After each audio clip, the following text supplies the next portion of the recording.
Welcome to the Capital One Bowl with a coin toss. Here is Frank LaPrade, Executive Vice President, Capital One. Heads. Carter, you in the toss?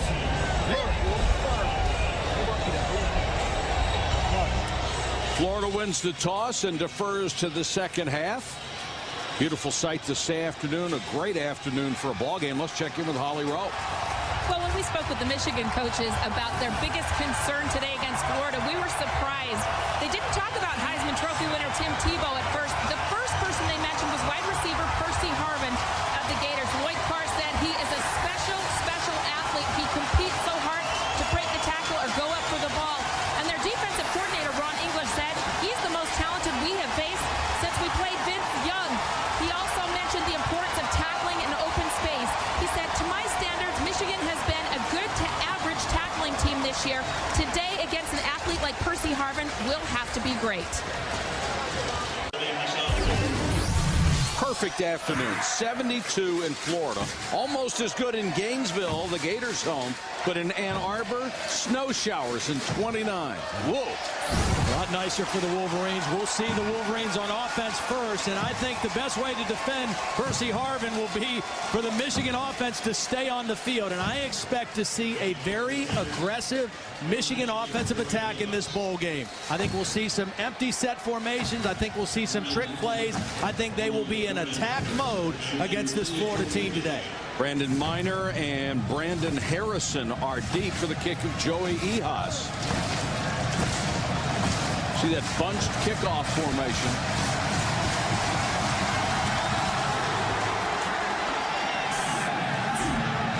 Miner takes it inbounds and goes out of bounds. A big opening play mistake by Michigan.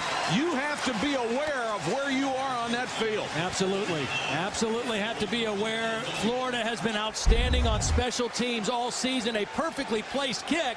You got to let that one go and hope it goes out of bounds. I mean, even if you catch it clean, your momentum is taking you out of bounds. And so poor field position for the Wolverines on their first offensive possession. Tough spot for Lloyd Carr and this Michigan offense as they will take over at their own 7-yard line. There we go, shotgun right away inside their own 10-yard line. Henne with Mike Hart near him in the backfield. Henne on the roll, throws complete to the 13-yard line to Harrington. With the Capital One starting lineup, here is Mike Hart to tell us about the Michigan offense. Second quarterback, final game of Michigan Wolverine uniform. We have Chad Henne. Moving outside to receivers, we have Super Mario Manningham and Adrian Arrington, from the best receiver combination in the country. Moving up front, we have All-American Jake Long and Adam Crouch. The guys open up the host for myself.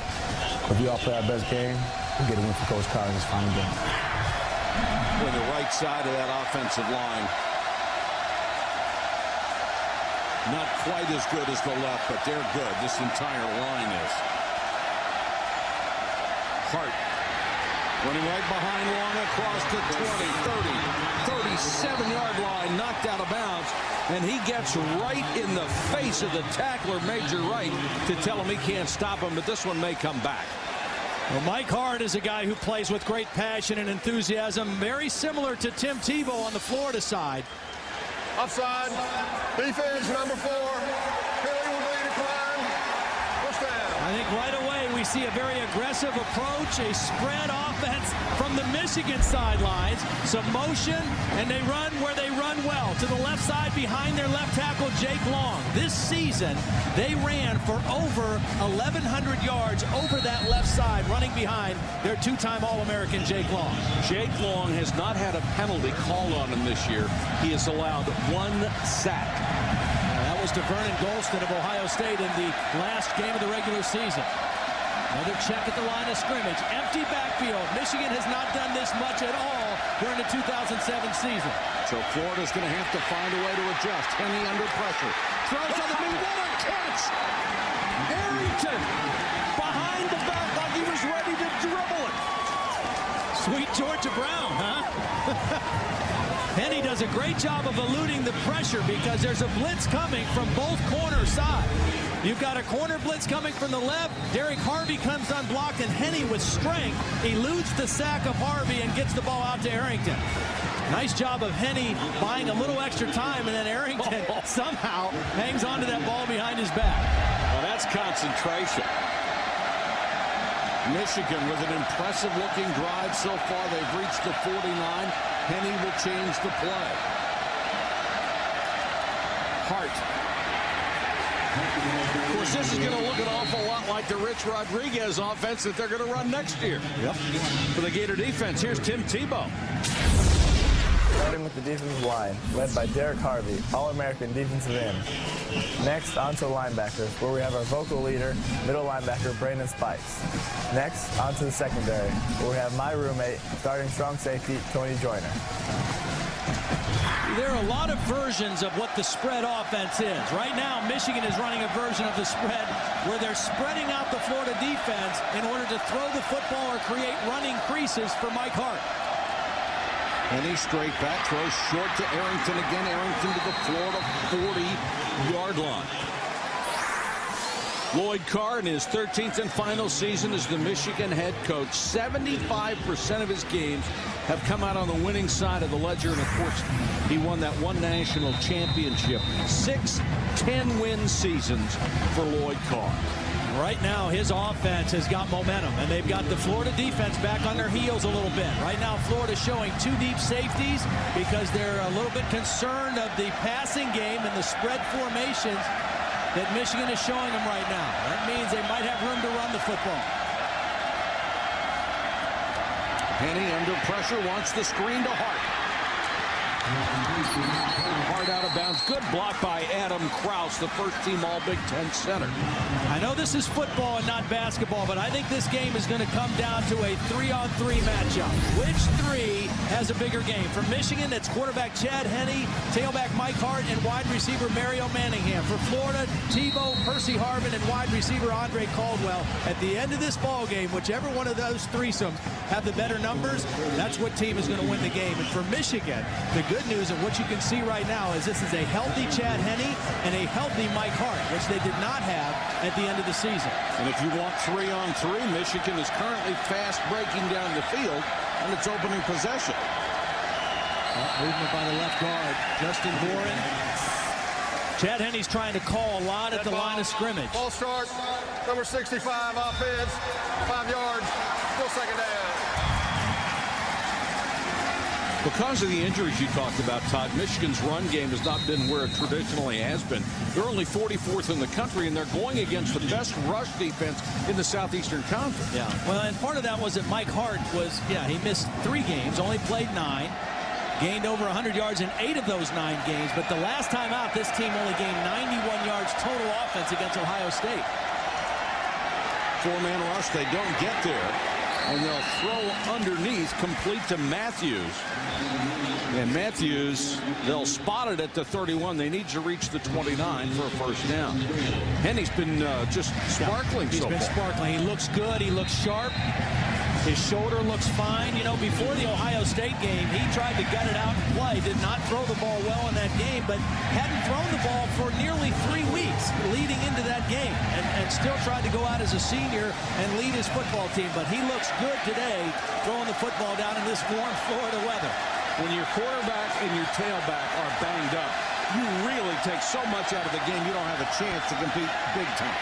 Hart will have the first down at the Gator 28-yard line. I mean, Hart is such a tough kid. He gets banged up, misses time. Henne misses time. It sort of leaves Manningham out there by himself because somebody's got to get him the ball. And Mike Hart is appropriately named Mike Hart because I think he is the heart and soul of this Michigan football team. When they beat Penn State earlier in the year in a big win, he carried the ball 44 times. He's out as a wide receiver right now. Another empty set for the Michigan offense.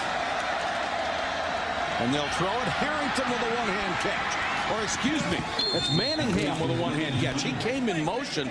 That is a tough pass to catch if it's not right on the money, and that was a little high. Trying to get Mario Manningham, the other part of that threesome, involved. Henne off to a good start. Mike Hart off to a good start. Time to try to get Manningham's hands on the football. Arrington with a couple big catches so far. I like what I see out of Michigan. Aggressive. I think they've got to play the exact same way defensively, but right now, this is perfect. They're moving the football. They're eating up clock. and they've got the Florida defense a little confused. This is one of the great advantages to the extra practice time that you have before a bowl game. Hart on the inside handoff, room to run. Takes it outside, and Hart down to the 13-yard line. And Pierre-Louis, the defensive back who was on that corner, was being held big time. That's why they got the extra 10 yards. Well, again, they run behind Jake Long, and then watch Greg Matthews, number 13. Yeah, a little bit of a hole, but still you got to applaud a wide receiver for blocking out on the perimeter. That's where big runs come, when your wide receivers block outside. And for Matthews, he's one of the only Florida guys on this Michigan team from right here in Orlando, Edgewater High School. He was one of those guys jawing a little bit before the game. Gators jump, and it was Justin Trotto.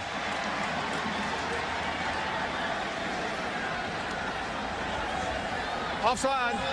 Defense with contact. Number 94. 5 yards. Still first down. Rich Rodriguez, who will take over the helm of this university's football program tomorrow. Yeah, tomorrow, that's right. You know, it's been interesting. I think he's done a nice job of kind of staying out of the way and allowing Lloyd Carr to finish out his regime here and his tenure at Michigan. Didn't want to be a distraction, but wanted to show his support for what will be his football team starting tomorrow. 11th play of this drive. Henne threw it away. Tried to throw a tight end screen. They tried to run a little trick play. Now the question will be, did the ball get to the line of scrimmage?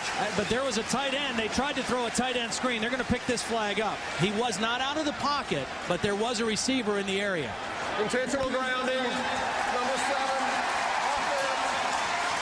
Offense. The loss of that spot of the pass. And second down. Lloyd Carr questioning the call. What a huge penalty all the way back to the 21. If you want to throw it away, you have to be out of the pocket, outside of the tackle box. They did have a tight end crossing, Carson Butler, but apparently not close enough to the football for the officials like it. ACC officiating crew. 2nd and 19 as you also lose the down. Matthews goes in motion toward Manningham, leaving Arrington on this side. Henne to Manningham, touchdown! Mario Manningham with his 12th touchdown catch of the year.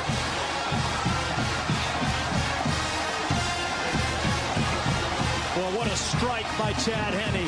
The penalty sets him back. Florida thinks maybe they can stop this drive, and Henne plants his foot and delivers a strike to Manningham for the touchdown. Chad Henne on this drive, 6 out of 6, 63 yards, and the touchdown. The guy who holds all the significant Michigan passing records leads his team down the field for a 93-yard opening drive score.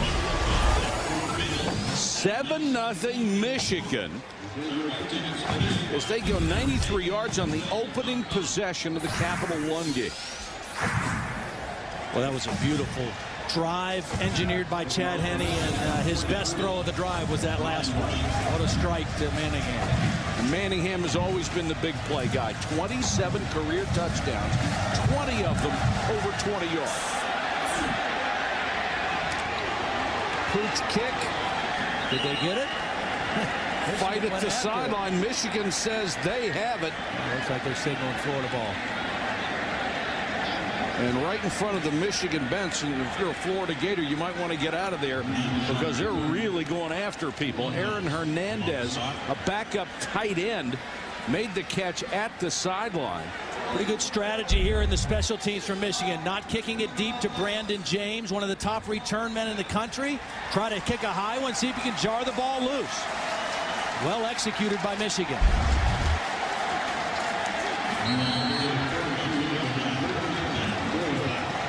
Tim Tebow comes out in the Florida spread, and now an empty backfield.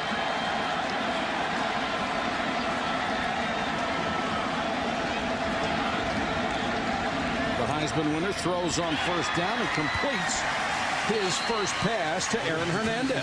Let's go back and look at the Michigan touchdown. I want to show you what happened here. Now, this is Mario Manningham, and he's going to run just a normal post pattern with a great route. But the guy you got to pay attention to is Matthews. As he runs, he's going to occupy this safety, Major Wright. And by doing that, Major Wright is not able to get over and help on the post. Henne sees it. He sees the safety hung up on the inside receiver and throws it right in between the corner and safety for a touchdown. Beautiful execution.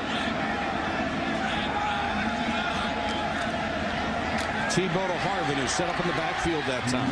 And Harvin across midfield to the 47-yard line. With the Capital One starting lineup, here's Tim Tebow to tell us about the Florida offense. Starting with our receivers, we have our receiver, our leader, Bubba Caldwell. Next, we have the most dynamic player in college football, Percy Harvin. Then we have Lewis Murphy, a great deep threat. At tight end, we have Cornelius Ingram, go get it CI. At running back, we have tough as nails, Keeson Moore. At right tackle, Jason Watkins. At right guard, freshman, Marquise Pouncey. At center, Drew Miller. At left guard, country boy Jim Tart. And at left tackle, we have Bad Body Metter.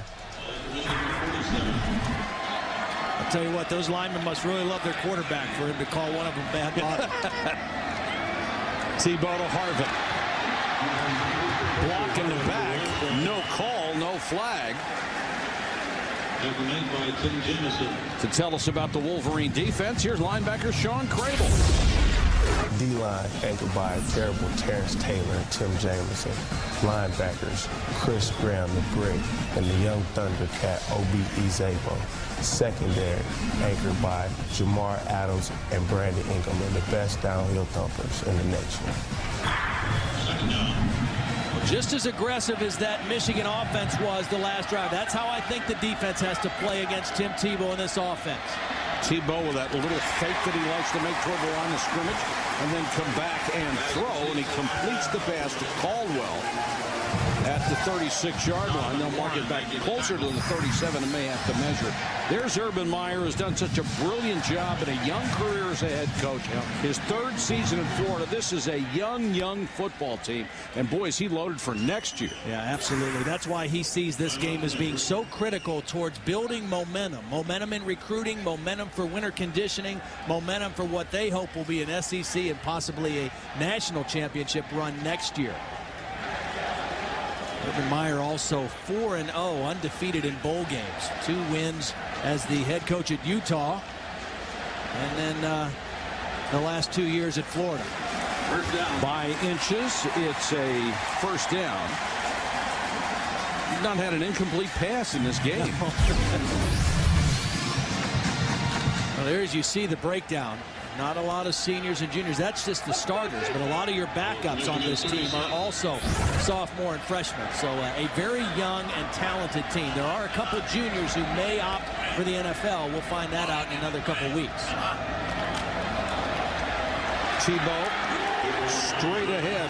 He is the power running game in spite of the fact that he's the quarterback. Let's check it out. Holly, if they were 0-12, he would find a way to get up for the next game.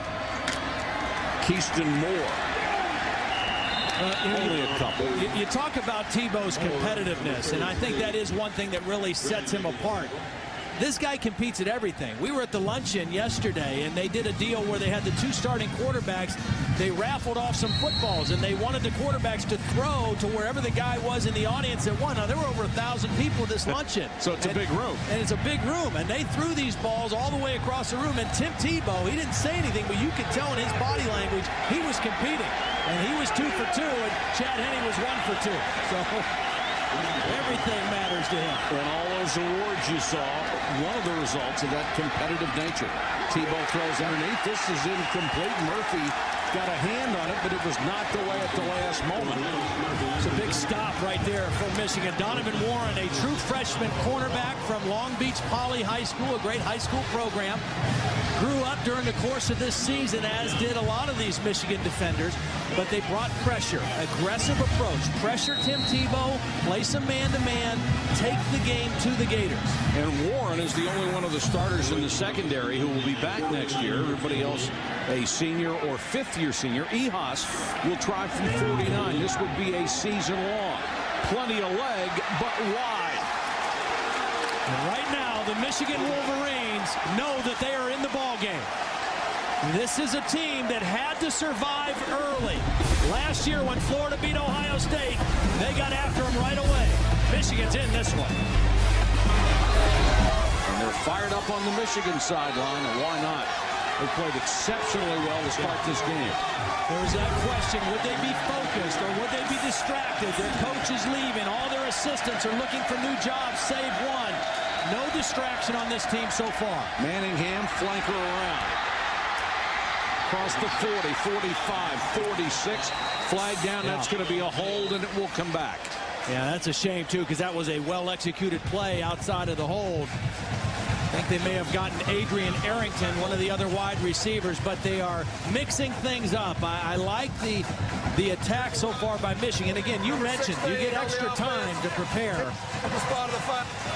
We'll replay first down. I think that's a credit to Lloyd Carr and this coaching staff as much as anything, because all these assistant coaches, I mean, they're looking for different jobs. They've got to find new jobs. Here's the infraction, I think. Adrian Arrington blocking outside on this reverse.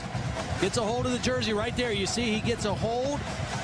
The back of the jersey of Tony Joyner, the starting strong safety for Florida. And that play had to come back. When that guy turns, you have to let go. Boy, Chad's calling a lot at the line of scrimmage. A lot of responsibility. 4-year starter at quarterback. Manningham fell down. That could have easily been picked off. Joe Hayden had the coverage. Of course, if you're a Michigan fan, the season started miserably with a loss to Appalachian State and then a really good Oregon club. They shut out Notre Dame after a guarantee that they were going to win it.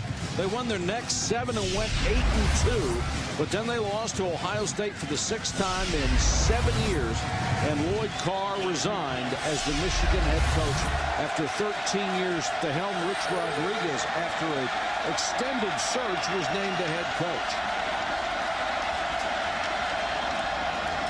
Hart will check in to the studio. We'll be back here in a second. All right, Matt, thanks very much. From the 31, Michigan facing a 3rd and 10, and Henne appearing to be changing the play again. Blitz coming. They pick it up, and Henne throws underneath, incomplete. Good defense by Dorian Monroe. It was well shy of a first down anyway. Well, a nice job by Greg Madison and Charlie Strong, the co-defensive coordinators for Florida. Bring pressure and force a hot throw on 3rd and 11. Even if they complete it, you tackle them short of the first down. Now, this is an area where I think Michigan has to be really solid, because Brandon James is a difference maker for Florida. 7 returns over 50 yards this year. They've got to be sound in covering this kid. I love the kicker's name, Zoltan Mesko. He sounds like he's the leader of the evil empire. James straight up the middle. Nearly broke that one before Greg Banks made the tackle. A 17-yard return. The Heisman winner gets it back.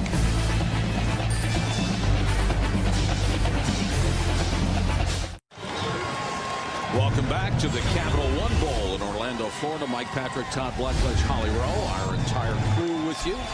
7-0 Michigan. Now this is a different one with Lloyd Carr still being here. Tebow on the option. Midfield. 40. It's just the best athlete on the field taking a direct snap and saying, where do I go? Well, and consider this. I mean, he's the quarterback, but he had 72 more carries of the football than the starting tailback in this offense.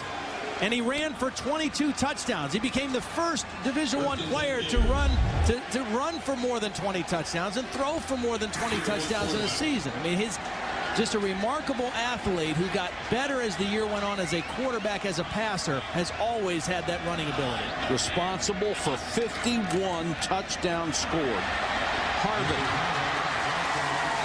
Harvin Harvin started the year as a flanker, but the running game did not go well from a tailback spot, so he's carried the ball more and more. Because they had to protect him, and then broke his hand, a bone in his right hand in the last game against Florida State. When you look ahead to next year, Todd, ideally they would like to cut down the number of carries, but with the guys they're bringing in, they'll probably be able to do that. Well, I think what the Florida coaches would like to do, and what they hinted to us, is that they would like to play 2 quarterbacks next season. They'd like to give him a break, and they don't want him to have to run the ball as much. You know, he had a game earlier against Ole Miss. He carried the ball 27 times for 166 yards. Now, he survived this season well enough to win the Heisman, but can he survive 2 more years in the SEC running that many times? I don't know. Now, the only thing is Urban Meyer's going to have to convince number 15 not to run so much, because if it were up to him, he'd run it every play. He sure would. And for as long as he lasted, it'd be a pretty good offense. Inches short on the measurement as they look toward the Florida sideline for the signal.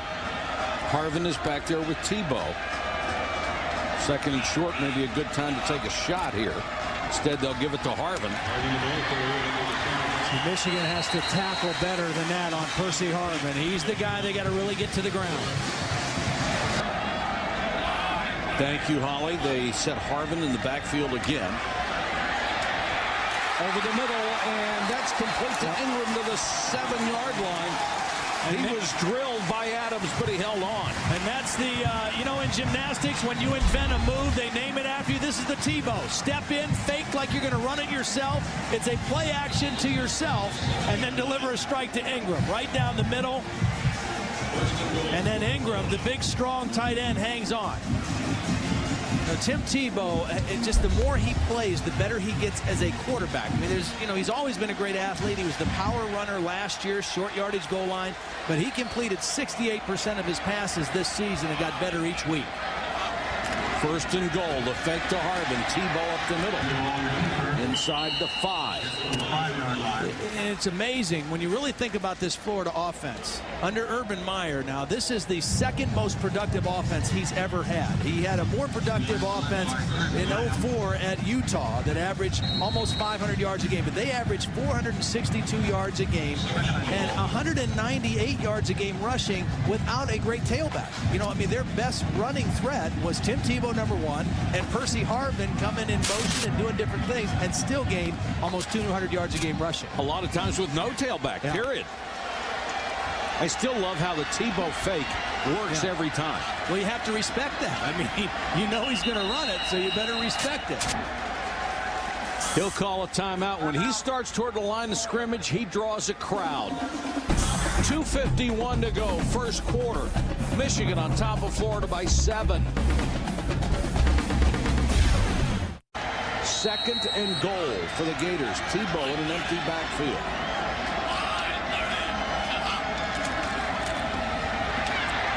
Tebow throws. Ingram bobbles, catches, touchdown. There's a late flag.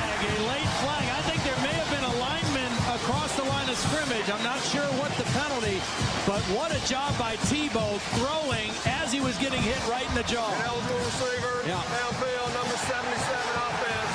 Penalty 5 yards, previous spot. Replay 2nd down. Junior left tackle Jason Watkins across the line of scrimmage, and that cost him 6. Well, this was a great job by Tebow against the blitz, staying in there.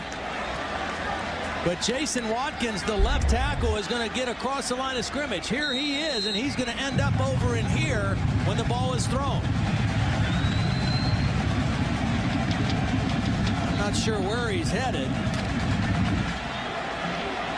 But nonetheless, Tebow throwing under pressure, but the penalty backs him up now just around the 10-yard line. Boy, and Jamison had a bead on him.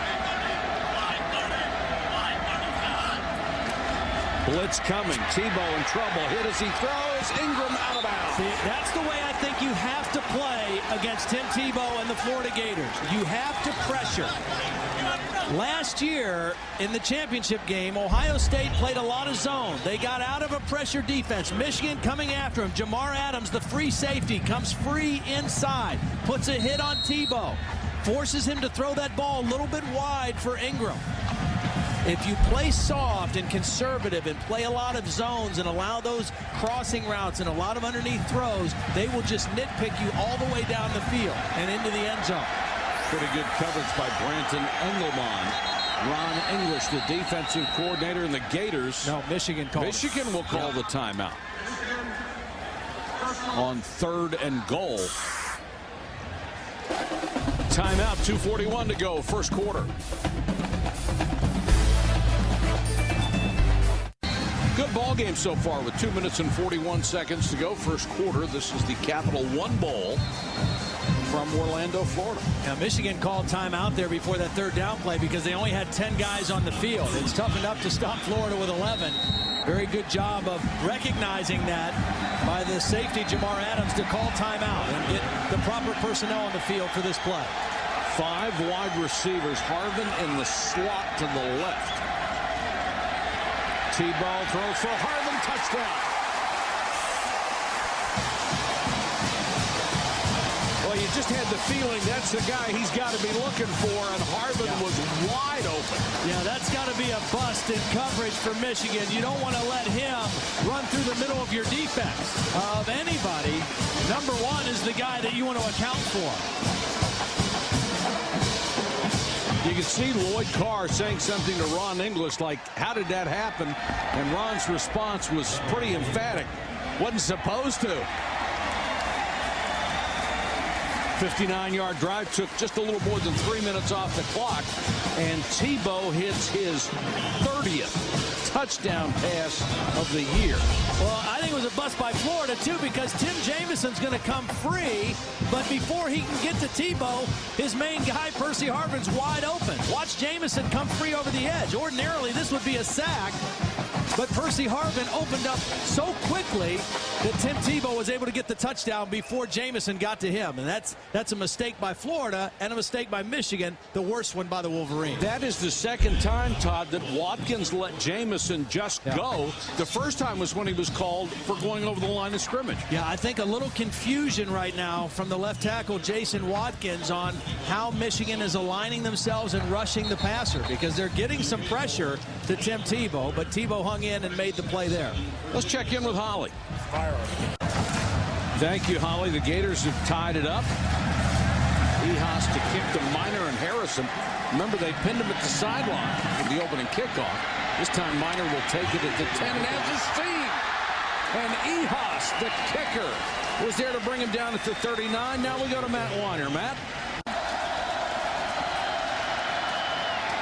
Hart hit in the backfield and taken down middle linebacker Brandon Spikes, the leading tackler on this team, knifed through and got him by the ankles. Brandon Spikes, the leading tackle on this team, has become the real emotional leader. There he is, number 51, right in the center, just slips through quickly. The right guard, Jeremy Chula, not able to pick him up on the stunt. And that's what's known as a run blitz. You anticipate run on first down. You blitz to stop the run behind the line of scrimmage, which is exactly what they did. 2nd and 12. Henne under pressure, throws incomplete, intended for Butler, the tight end, and whizzed past him. A negative play on first down, really costly, because they had momentum in that first drive. They had the Florida defense back on their heels because they were going forward all the time. They had manageable 2nd down, 3rd down situations. Last 2 possessions, they've had some negative plays and some penalties that have set them back. And here we are again, 3rd and long, which really favored the Florida defense. When they have teams 3rd and 7+ this year, they only convert 18%. Henne hit his first 6. He's missed his last 3.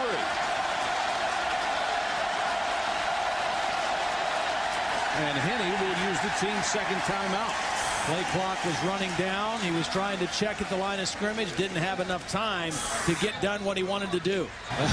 Well, whatever it was riled up. And that really was initiated by Florida. They came right out to the center of the field and started jumping up and down. And they drew Michigan into that. And I'm not so sure they wanted to do that, because I think it helped Michigan to start this game. 3-man rush. Henne with time, lost the ball. Appeared to get it back, and it was Derek Harvey, the best defensive defensive lineman the Gators had who got pressure, reached out, and slapped the ball down. Derek Harvey came from the right side, working against Steve Schilling. Not the All-American tackle. He came from the other side, and he beat him with a speed rush and stripped the football. Watch him go around Schilling and get his hand on the football. Well, that's an NFL move, and there's a good chance Derek Harvey might be in the NFL next year doing that same thing. And because they're short on defensive linemen, they have not had the traditional rotation. Harvey has had to play, as they blow this play dead, Harvey's had to play about 80 plays a game, and he said he... False start, 89 offense, 5 yards, still fourth down. He is just whipped at the end of a ball game. Well, consider this. Last year in their championship season, now he had 3 sacks in the championship game against Troy Smith in Ohio State, but he only played about 35 plays a game. And so far now, 2 sacks tonight. But he had to be in a lot better shape this season to play the way they wanted him to play. Returnable kick by James. Breaks a couple of tackles, still on his feet to the 44-yard line. And a flag down as North, throwing a block late, ran into one of the Gators, and that may cost him another 15.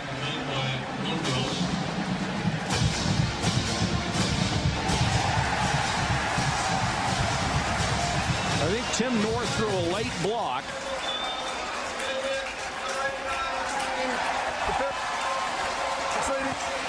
First down. And North will be called for the penalty. That's a lack of composure because, first of all, Brandon James is a difference maker. You've got to cover him with discipline. And then once you do get him on the ground, you don't want to add yardage to it. And it was not much at the end of that play if it was on number 89 North, but he did run into the back. Cornelius Ingram was the guy he hit. So the Gators with fine field position. Tebow with a lot of time to throw. Throws over the middle, and there's that guy again. You just wonder, as dangerous as Harvin is, and the way the coaches talked about him in many cases before Tim Tebow, how's that the guy that gets open in the middle? Yeah. Well, a lot of times they get him open by formation or where they align him. They don't line him up in the same place every time. This time, he just ran through the zone defense, and Tim Tebow bought himself a little extra time and found him over the middle. See that little move by Tebow? Bought a little more time and changed the timing of the route and the timing of the coverage. They do a great job of maneuvering where Harvin is. Here he is in the backfield right now next to Tebow. 1st and 10 just outside the 11, and Harvin lost his footing and went down inside the 15-yard line. That'll cost him a couple of yards. They have reached the Michigan 13-yard line as we start the second quarter of play.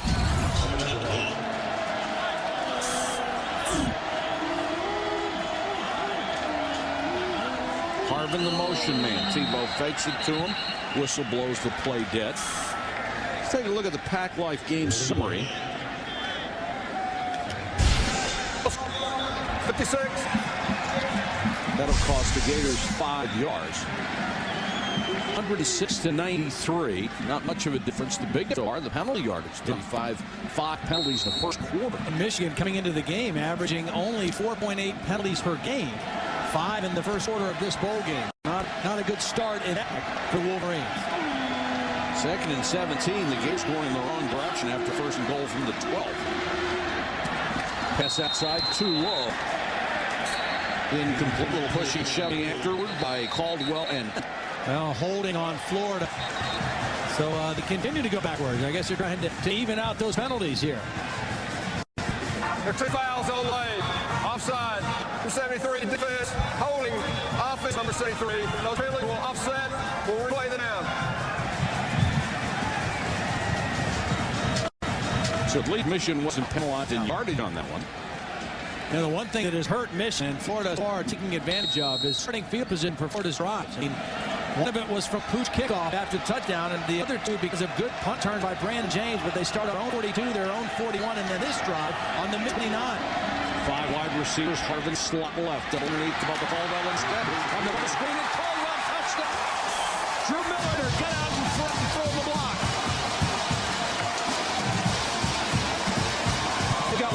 receivers who will commit to blocking, and that makes that play work.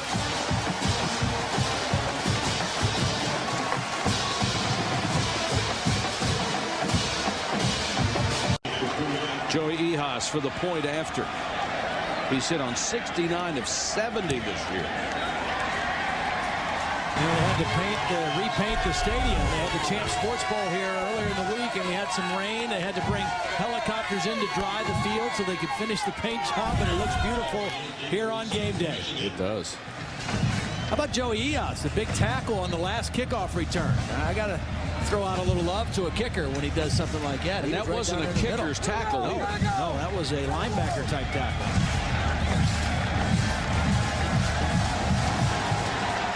Low line drive on this one. Taking it to 30 up to the 44-yard line. We go back to that was Jonas Mouton. Excuse me, Todd. Last Florida touchdown. Caldwell gets his name in the paper, but watch these three interior linemen. What's going to happen? Miller is going to go out and block here. Jim Tartt's going to go downfield to get a block, and Marquise Pouncey's going to go out here. All three guys will release and get a piece of a Michigan defender, so Caldwell gets in the end zone. First it's Drew Miller. He gets his block. Then Pouncey, and at the end, Jim Tartt.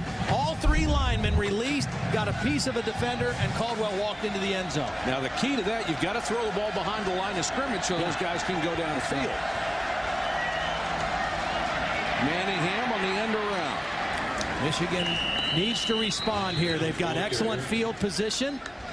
After that kickoff return, they've got to go back to being aggressive in their offensive attack because they knew coming in, we're going to have to score points. And if we're not going to shut out Florida, our defense, even if they play well, Florida's going to score. I mean, they've scored on everybody. The top scoring offense in the SEC. So Michigan needs to score with Florida to win this ball game. And they've got a great situation field position-wise to do it. Manningham comes to the solo side of the receiving corps. And Hart is wrapped up in the backfield. Good play by Dustin Doe, the weak side linebacker. Second leading tackler on this team. One area where Florida has been really good defensively is in their run defense. They finished the season the top rush defense in the SEC for the second year in a row. So Greg Madison, the co-defensive coordinator, was a defensive coordinator at Michigan earlier in his career. Spent 5 years coaching the Wolverines, so he knows how Michigan loves to run the football. And Florida up for it right there. 3rd and 6. Henne will change the play again. He was so hot early, has done nothing since, as the Gators have adjusted very, very well. Henne under pressure, throws underneath. Arrington had the first down, gave it up, got it back, and is belted for his trouble. Tony Joyner took him down, and it was Matthews, not Arrington. Matthews has really come on as a solid number 3 receiver. He's 6'3", 207-pound sophomore out of Orlando, Florida, to complement Adrian Arrington and Mario Manningham on the outside. That's why, again, this offense, they were expected to be so good with Mike Hart, Chad Henne, and Jake Long and these wide receivers, but injuries really never allowed them to be as explosive as they thought they'd be. Henne to Manningham, flanker screen. Shakes a tackle, got a block. 10, 11 yards, and it looks like another first down at the Gator 34. You know, you can see that adrenaline rush has worn off. Now it's back to who's going to play the best. That's right. It's about getting the ball in the hands of your playmakers and guys making plays in space. I mean, it's that 3-on-3 matchup. I really think at the end of this ball game, that's what it'll come down to. Manningham with a big play right there. And so far, Hart is the only one of those 6 guys that you identify who's not had a big game. But I think because Michigan has to throw to open up running lanes for Mike Hart. Hart to Manningham, double reverse. Well, you can tell how dangerous Manningham is. He always seems to make that first guy miss after he has possession of the ball. Jacques Rickerson made the tackle after Derek Harvey missed him initially. I'm not so sure that Manningham wasn't going to throw that football either. It looked to me like they might have tried to set up a throw, but because Harvey got such great penetration, it forced Manningham to decide to run the ball. I'm not sure about that, but that's what it looked like.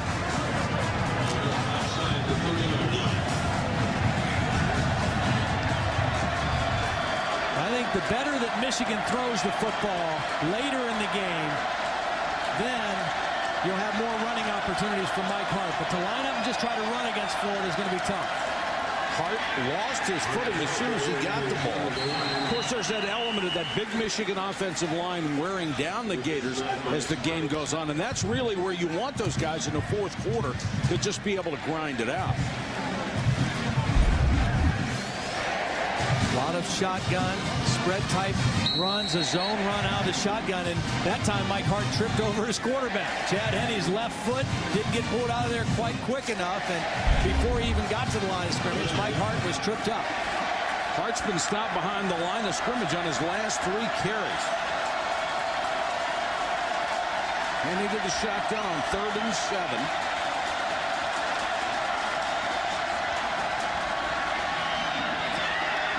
Wow, what a throw. Ball came loose, it's a catch. Late. What a beautiful throw by Chad Henne in between the corner and the safety. And if you throw that with too much air under it, there's no way that the receiver makes the catch. Watch this thrown on a line. In between the corner and the safety, drops it right in there. And Manningham with another big play. If you throw this too high, the safety comes over and belts the receiver, and it's not a completion. You have to throw that on the line. Right between Hayden and Wright. Well, that was a big-time play on 3rd down for Chad Henne. 1st and goal.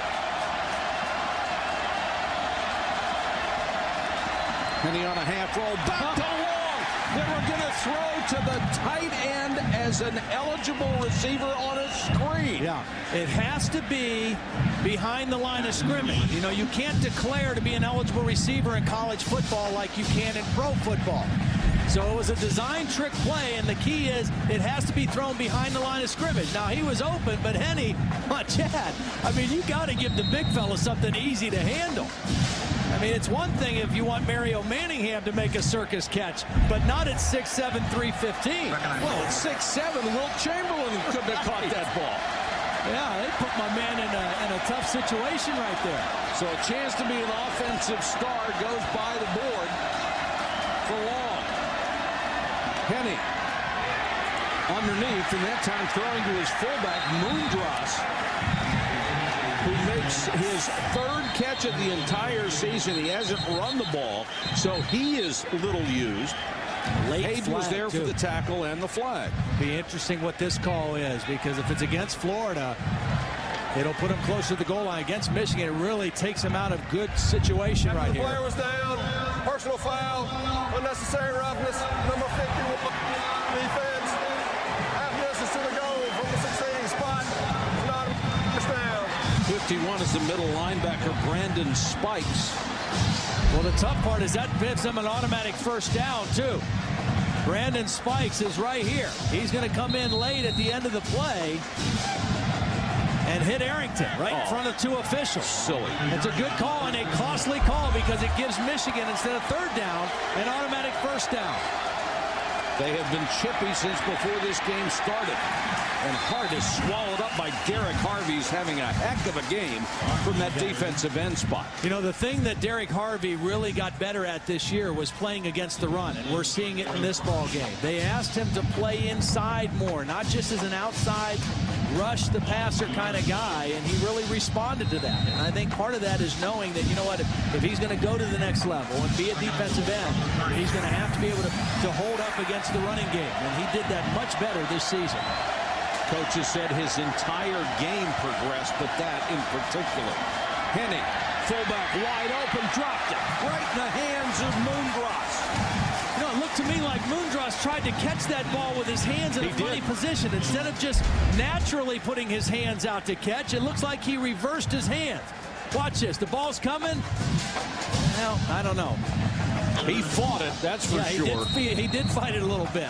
Well, this is a guy they've thrown to twice here. He has 2 catches all year long, so Michigan's offense may be outsmarting itself.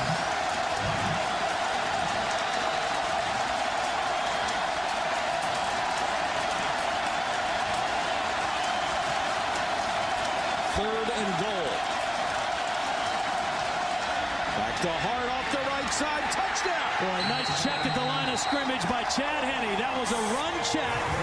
Florida expecting pass all the way on that third down play. Chad Henne saw what he liked on the right side of his offense.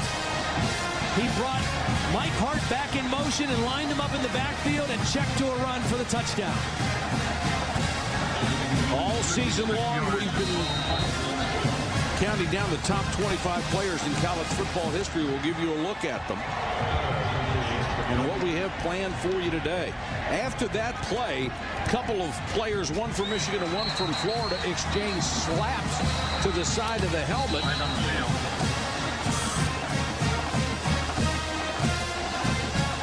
And that PAT was no good.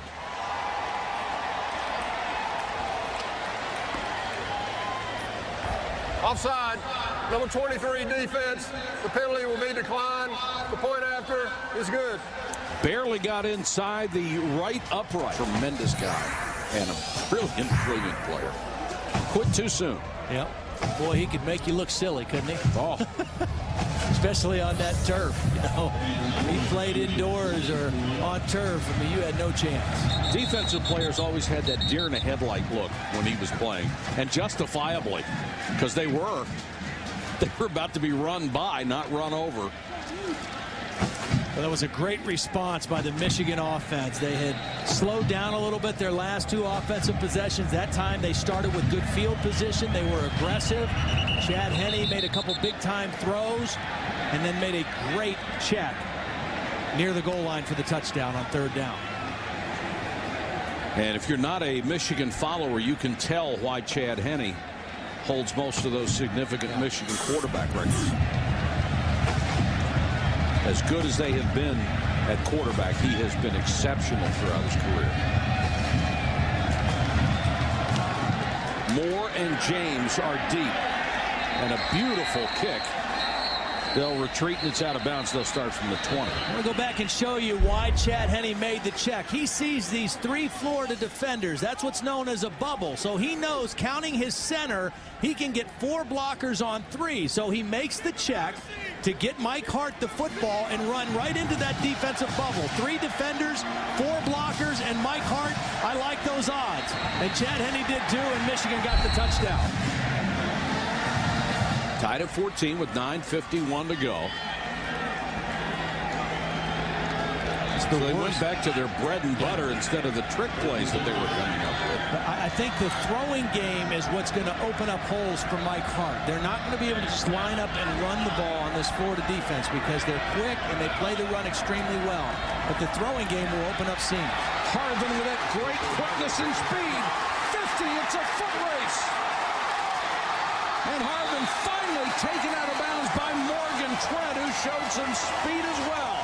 But it's a 66-yard gain. Wow. Talk about speed. Aaron Hernandez, number 81, the freshman tight end, got knocked on his keister, but not before he opened up the lane for Percy Harvin. And you see why he is so electrifying. They line him up in a lot of different spots and get him the football. Great hustle by Morgan Trent to save the touchdown. For the season, coming into this game, he had 120 touches, 50 receptions, 70 carries, and he averaged almost 12 yards every time he touched the football. Now, he's a little bit like a thoroughbred, because if he's not 100% healthy, you know, he has a little bit of a hard time turning it on. He missed a couple games earlier by tendonitis in his Achilles and in his knee. Then he missed 2 games late with migraine headaches. Didn't play against South Carolina or Florida Atlantic. But when he is healthy and all systems are go, he is tough. Tebow will give to Keyston Moore, and the seldom used tailback fighting for extra yardage. Got down to the 7, and there's Tebow running into the pile trying to throw a block. He is a football player. Forget the quarterback stuff. He's a football player. Yeah, and the players on the team.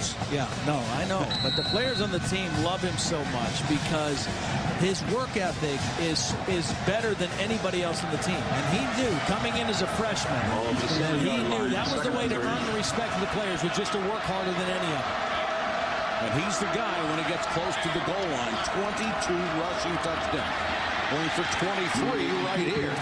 Down to the 4. His running back right now is Brandon James, who's been used to spot Keyston Moore. That should give them a first down inside the 4-yard line. Right now, Florida going to go to a little heavier lineup. They're bringing Ryan Stamper, who is a backup fullback, or actually a backup linebacker, in to play fullback. Now, their starting fullback, Eric Rutledge, is not here. He was not able to make the trip, a violation of team rules, and so they've had to do some different things. So Stamper in right now, 41, as a lead back. Here he is right here. Timeout. Michigan will use a timeout on defense with 8:33 to go as they tend to Harvin. Welcome back to the Capital One Bowl. The Gators have reached the 3-yard line. Tebow in the shotgun.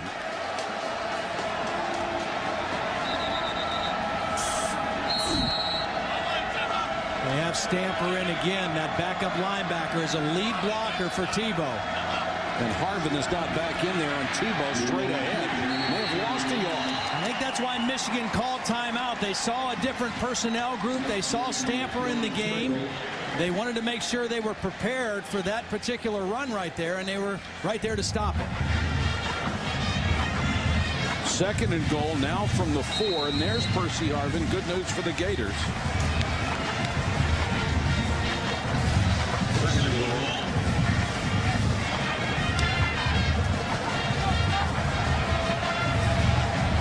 Harvin goes out to the slot on the far side.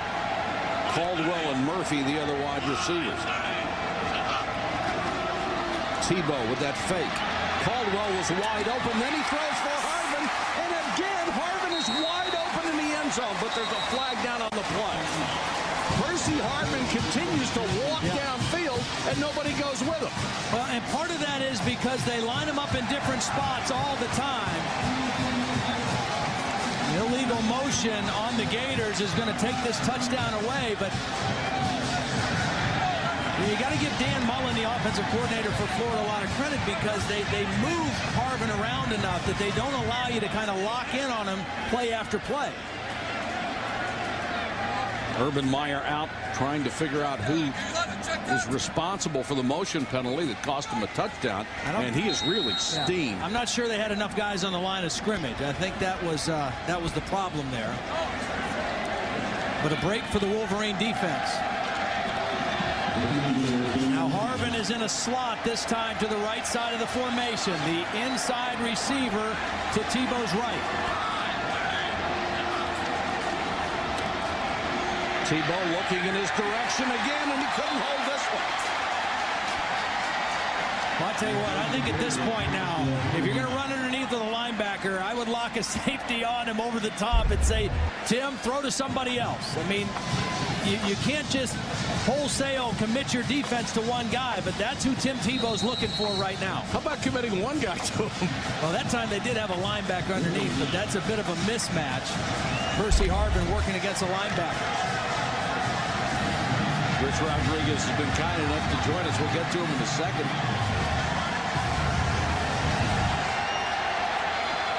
Harvin to the left now. Caldwell is stacked behind him. And Tebow smothered. Jamar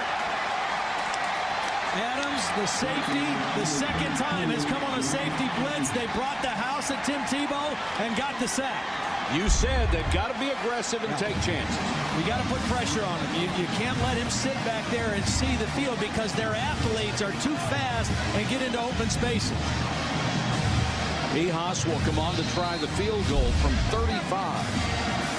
What Urban's more upset with is that they had a touchdown called back by a penalty, and Harvin dropped another one that could have been a touchdown.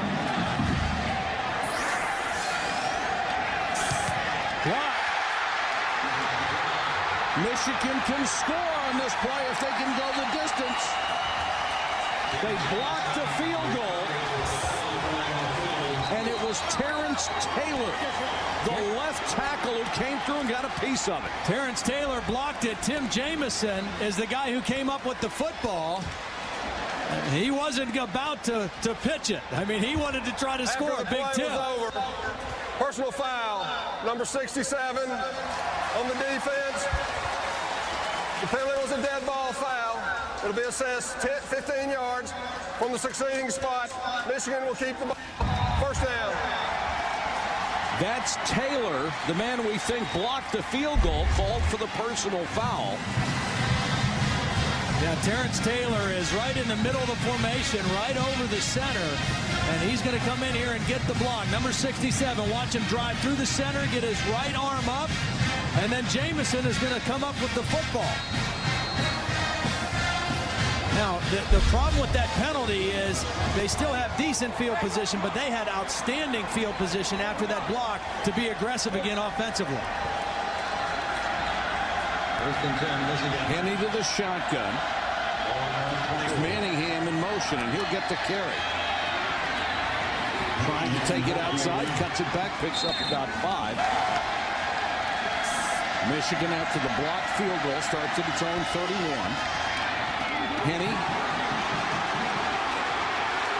Tight end screen goes to Butler, and Butler to the 10-5.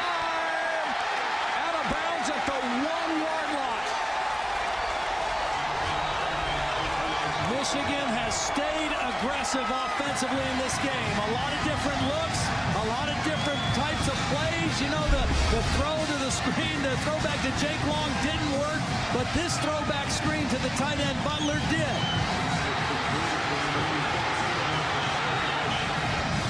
Rich, can you find a place for a 247-pound tight end next year? Guys that can run like that. Coach Carter's staff have done a terrific job. The guys are playing hard, and it's a great ball game. Hart is in the backfield with Henne. They mark it out at the 4. First and goal.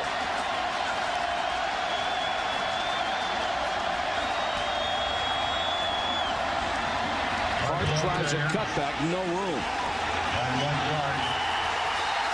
Ball's loose. Gators have it. Holy cow. Did you say Mike Hart fumbled? I did. Coming into this game, that just doesn't happen. 993 consecutive carries without a fumble coming into this ball game. And a costly one right there inside the 5-yard line. Mike Hart got the ball protected pretty well, but it looked like Jermaine Cunningham, number 49, came from the backside and knocked that football out for the Gators. How can you coach? I mean, the emotion, it's just got to be torturous being on the sideline. Well, Mike Hart's such a great competitor. I know he'll come back and make a play, and I'm really proud of the way the guys have responded. It's a tough situation when you have a transition, and they stay focused, obviously, during the whole bowl preparation.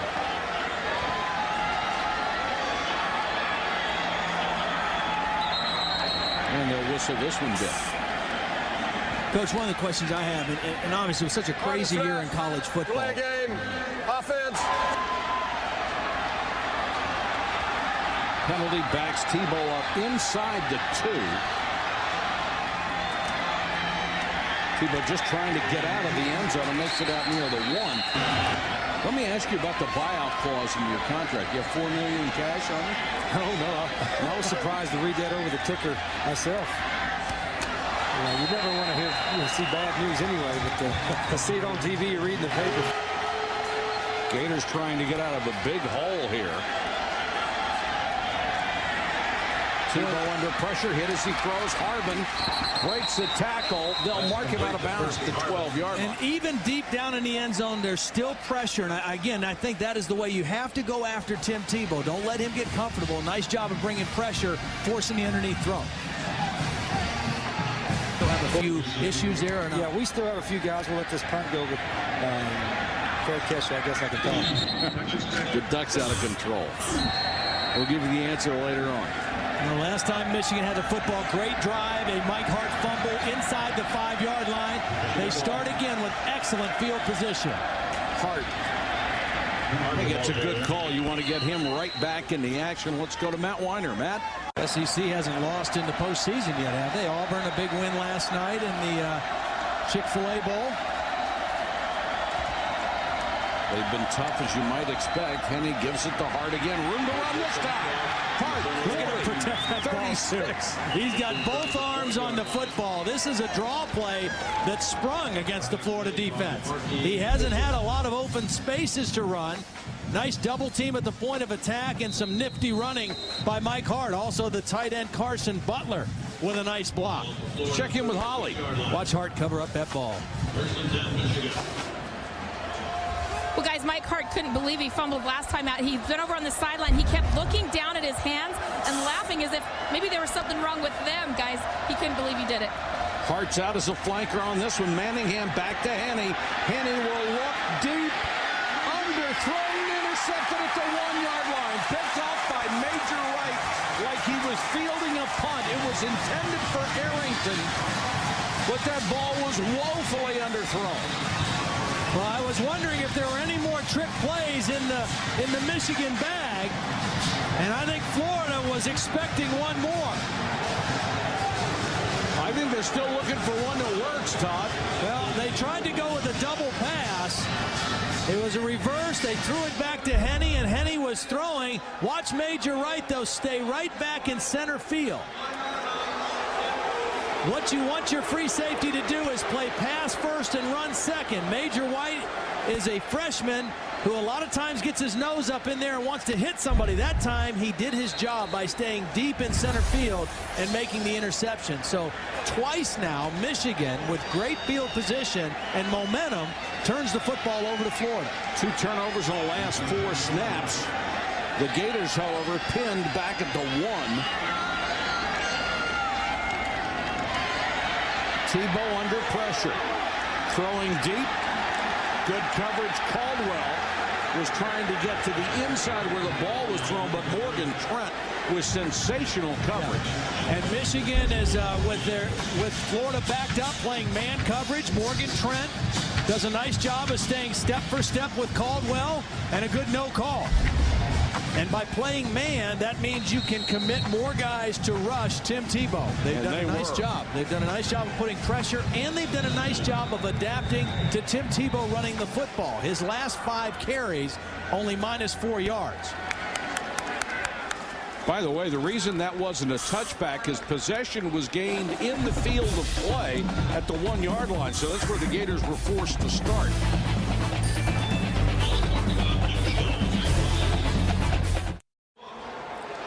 Welcome back to Orlando. The answer to tonight's trivia question we asked you earlier. Michigan currently with the longest active bowl streak, 33 years in a row. Florida third with 17. Who is second?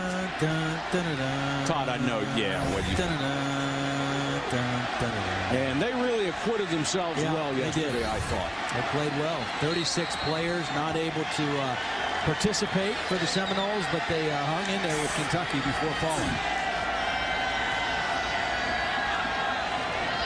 Tebow from the end zone. 5-man rush. He has time. Got it to Harvin. Good block from England. And look at the little guy fight for yardage across the 20. Well, you're right. I mean, that shows you the strength and the competitiveness of Harvin. I mean, you look at his numbers, you say, not very strong. 5'11", 187. But he shows some power here. Catching it in the middle of the field. And then it's a matter of getting him on the ground if you're Michigan. Don't let him explode into your secondary. But it took 3 defenders to get him to the ground. A lot of time for Florida here.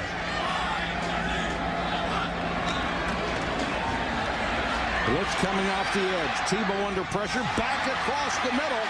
Caught by Caldwell. He'll actually lose a yard as he was covered very well by Engelman. And Harrison came over as well. More man coverage for Michigan. I think they're feeling more confident that they can get some pressure on Tim Tebow. And as long as you have even a quarterback that is a Heisman Trophy quarterback, if you get him throwing, backing up, and on the move, and not able to set his feet and really step into throws, then you have a little bit of an upper hand. And they are winning a little bit of the battle up front in terms of getting pressure on Tim Tebow.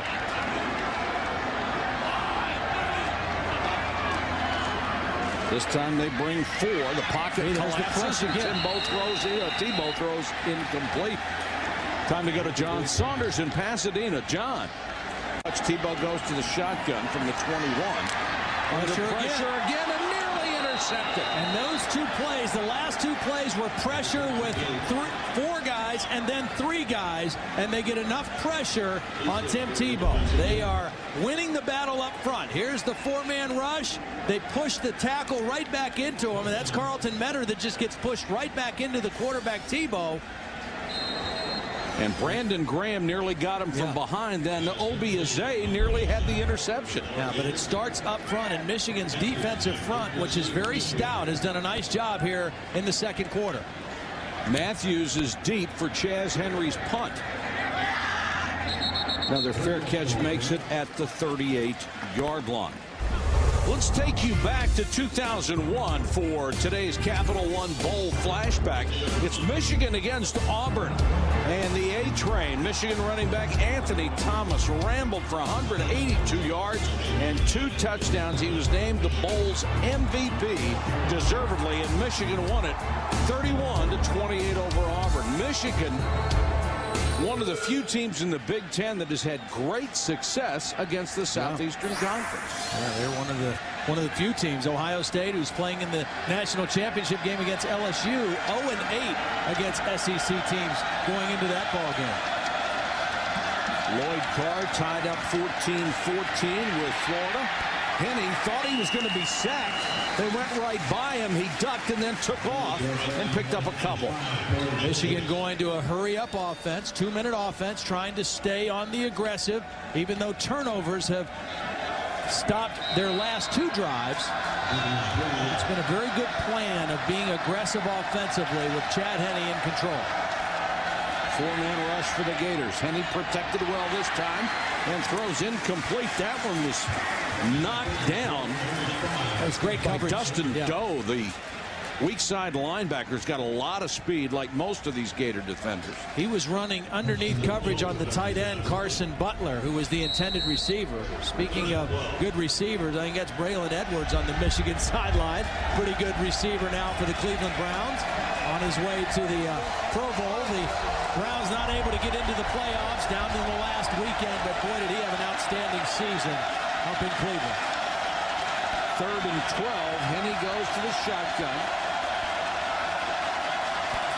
Manningham to the top of your screen. Here comes the blitz. Henne steps up in what's left of the pocket. Manningham makes the catch. Should be enough for a first down just into Gator territory. And did you see Carson Butler? There were 2 receivers in the same area. Carson Butler said, I don't think this one's coming for me. He backed away and let Manningham catch the ball. And somehow Michigan converts on 3rd and long. Good choice on his part. Yeah.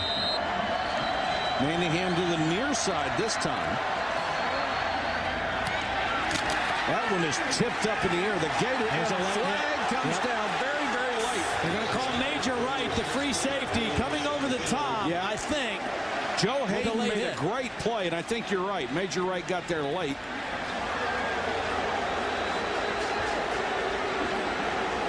No, I don't know. Was that a pass interference call? I thought it was going to be a personal foul, but it looked like the official signaled pass interference. Defense, number 15.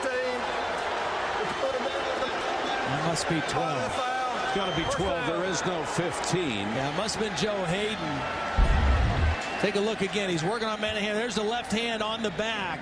He made a great play with his right hand, but an illegal play with his left hand, and then he paid the penalty for it because Major Wright drilled Joe Hayden. Manningham ducked underneath, and Hayden got popped. But the question is, you can touch a receiver. Unless you move him around with that offhand, it's not supposed to be interference.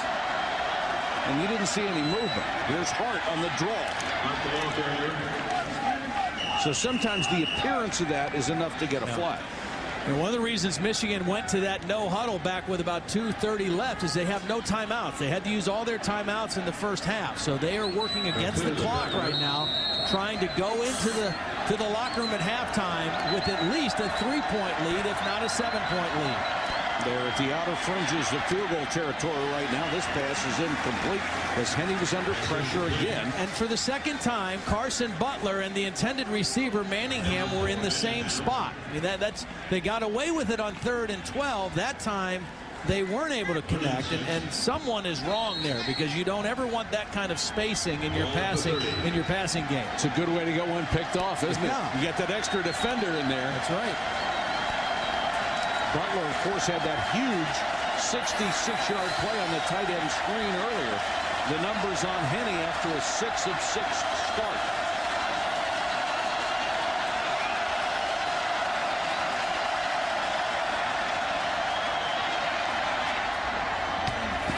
Chad throws near side right at the sticks. Well, this will be an interesting spot because he had the first down and he backed up a little bit to try to make a bigger play. I think he's still going to get it. Yeah, they give Manningham a good spot. Well, if you want to know how strong Chad Henne's arm is, that's the throw that shows you. Left hash, throw to the right sideline, and he threw it right on a line to Manningham. This is a long throw for any quarterback. Ball gets there, Manningham gets the first down, and Michigan with a new set of downs. Hard on the draw again. The Gators looking for it. Well, the tough thing about trying to slip a draw in there now is you have no timeouts. I mean, anytime you run the football and get stopped, that clock is still rolling. Chad Henne's got to pick up the tempo right now for this Michigan offense. You want at least a great shot at 3 before you go into the locker room. 2nd and 11. Henne to the goal line. Arrington. Yeah, touchdown. Caught it right at the goal line. Jacques Rickerson was the closest Gator to it, but Arrington went to the ground to make the catch from Henne. Well, watch again. Matthews, the slot receiver, occupies the inside defender. It's one-on-one coverage outside, and Henne with another beautiful throw and a great catch by Arrington. They got the post for 2 touchdown passes against single coverage. Both times Henne with a great throw.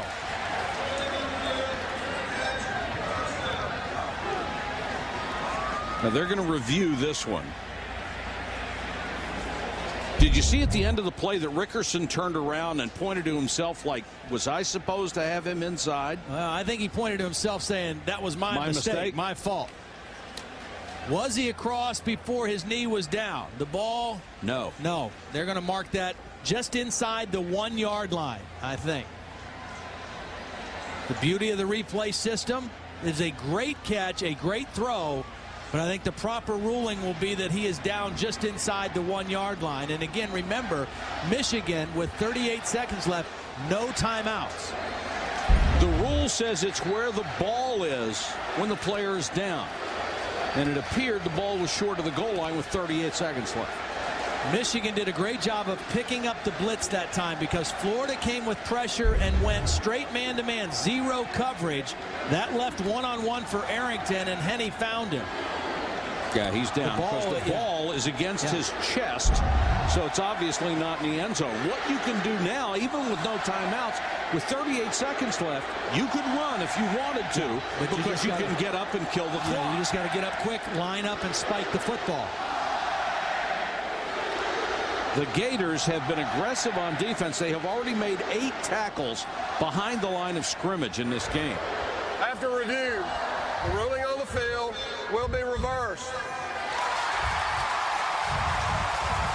The catch was made. It was a completed pass, but the receiver did not break the plane of the end zone with the ball. The ball will be placed at the 1/2-yard line on the left hash mark. 1st and goal. Now, personally, to me, this college review system is brilliant. Yeah. I'd love to see the NFL do it. I don't think they ever will, but this is terrific for college football. Now the question here is, do you just quarterback sneak it with Henne? I think Florida's going to take a timeout. Or do you take it off the line of scrimmage and give it to Hart? We'll find out. Gators had to call a timeout on defense. Remember, Michigan with no timeouts. It will be 1st and goal just inside the 1. But with 38 seconds to go, they do have time at least on first down, to call whatever play they might want. But if you call a run on first down and don't score and you have to spike on second, then that gives you really only one other down to take a shot at anything different. You want to pass, you've got 3 cracks at it. I think you spread them out, and if you can run a quarterback sneak here, you run the quarterback sneak. And the way it looks right now, I'd run quarterback sneak left, right behind your left guard, Justin Boren, and your left tackle, Jake Long. Spread them out by formation and see if you can sneak it in with Chad Henne. Because Florida is not in a goal line type defense right now. They're in a regular personnel defense with this formation. Long, the All-American tackle. Henne fumbled the snap. Clock is stopped until they unpile and see where everybody's at. They got it back. A bad exchange between the center and Chad Henne. Now the clock is going to start up again. They've got to spike the football now. They've got to snap it and spike it. Clock is running inside at 22nd. Well, he ran a play. They throw for the sideline, knocked away by the Gators. Joe Hayden with a heck of a play. Arrington was the intended receiver, and they got away with not spiking it. And that's okay. You know, that's a good chance as long as you're on the same page and know what you're doing. Arrington, a 6'3" receiver, take a shot that he can win a jump ball. Now with the clock stopped, you get in the huddle and you call a normal play down here for the 1-yard line. Now this almost has to be a pass, and Chad Henne cannot take a sack. If he doesn't have what he wants, he's got to throw it away and settle for a field goal. Arrington in the slot to the near side. Henne rolls that way under pressure, throws for the end zone. Arrington, touchdown. And the players in the Gator secondary talking to each other as to what happened. We've seen a lot of that so far. Boy, a nice job of moving Chad Henne in the pocket. He rolls out. He throws a perfect throw on the run to the corner of the end zone to Arrington. Well-designed play and a perfect throw by Chad Henne. Arrington made the big catch to get him down there and then comes away with the touchdown. Hats off to Michigan. They went 62 yards in 11 plays and scored with under 10 seconds to go in the half. With no timeouts. And again, a senior 4-year starting quarterback can manage the clock and manage the team in that kind of fashion with no timeouts.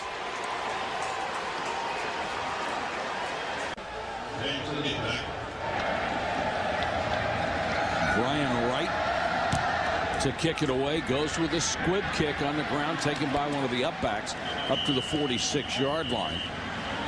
And then it was Latrell Alford who came up with the squib and stops the clock with 4 seconds to go. You know, that was a drive that Michigan almost had to capitalize on and score, because 2 drives before that, they got all the way to the 4, and Mike Hart fumbled. Then they got good field position after their defense held. Right. They tried the trick play and threw an interception. If they'd have gone into the locker room 14-14, it would have felt like they had squandered opportunities to have momentum. They get that score, and now they go in with a touchdown lead. And they will go into the locker room now with everything in their favor, including momentum.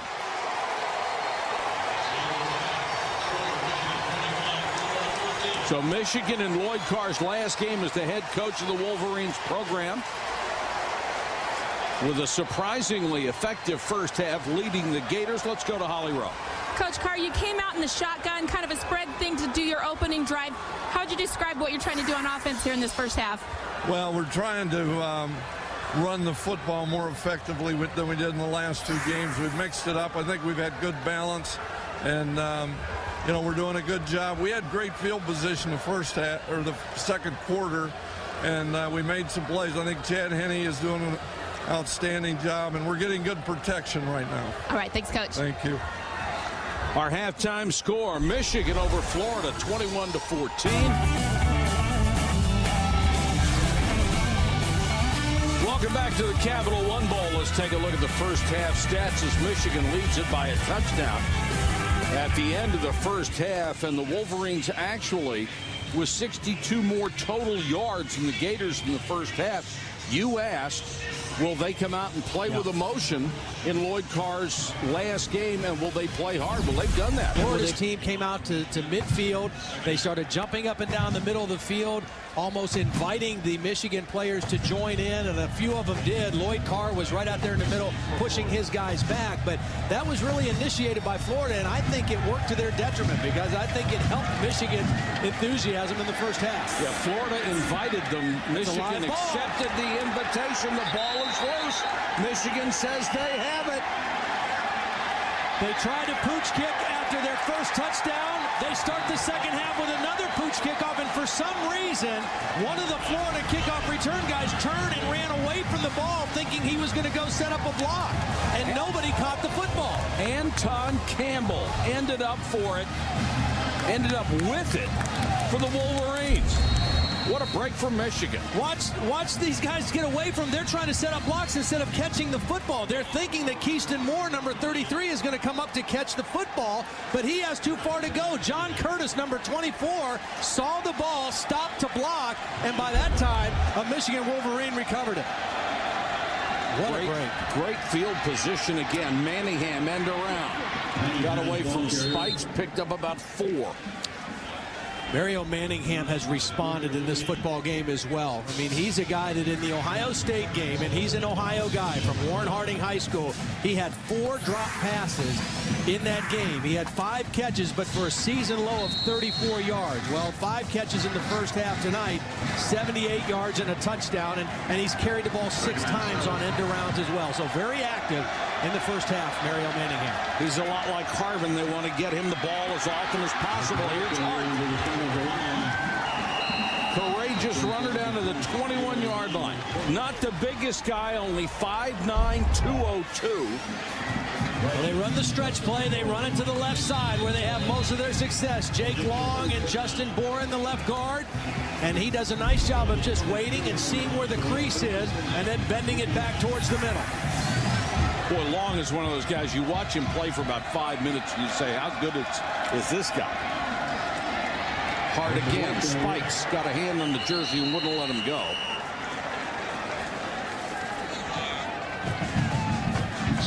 I don't think we'll see many more trick plays from Michigan.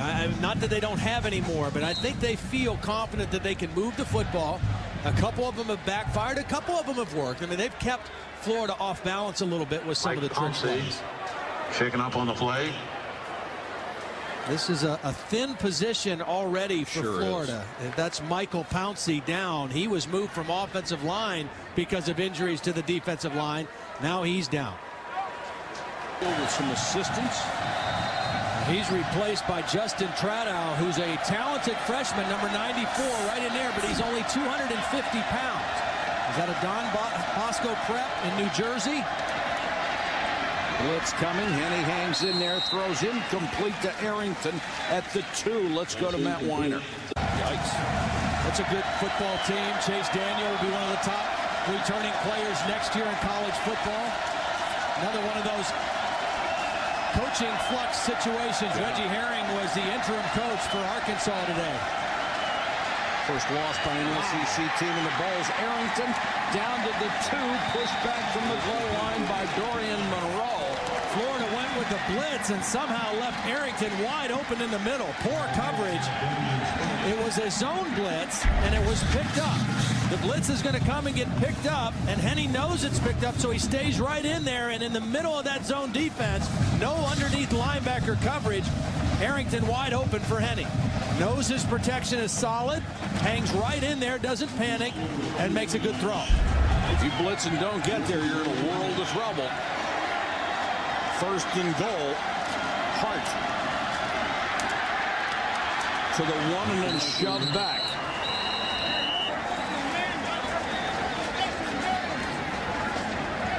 Well, I just love the aggressive approach that Michigan has had from the start of this football game. Offensively, defensively, pressuring Tim Tebow, and even the way they started this second half.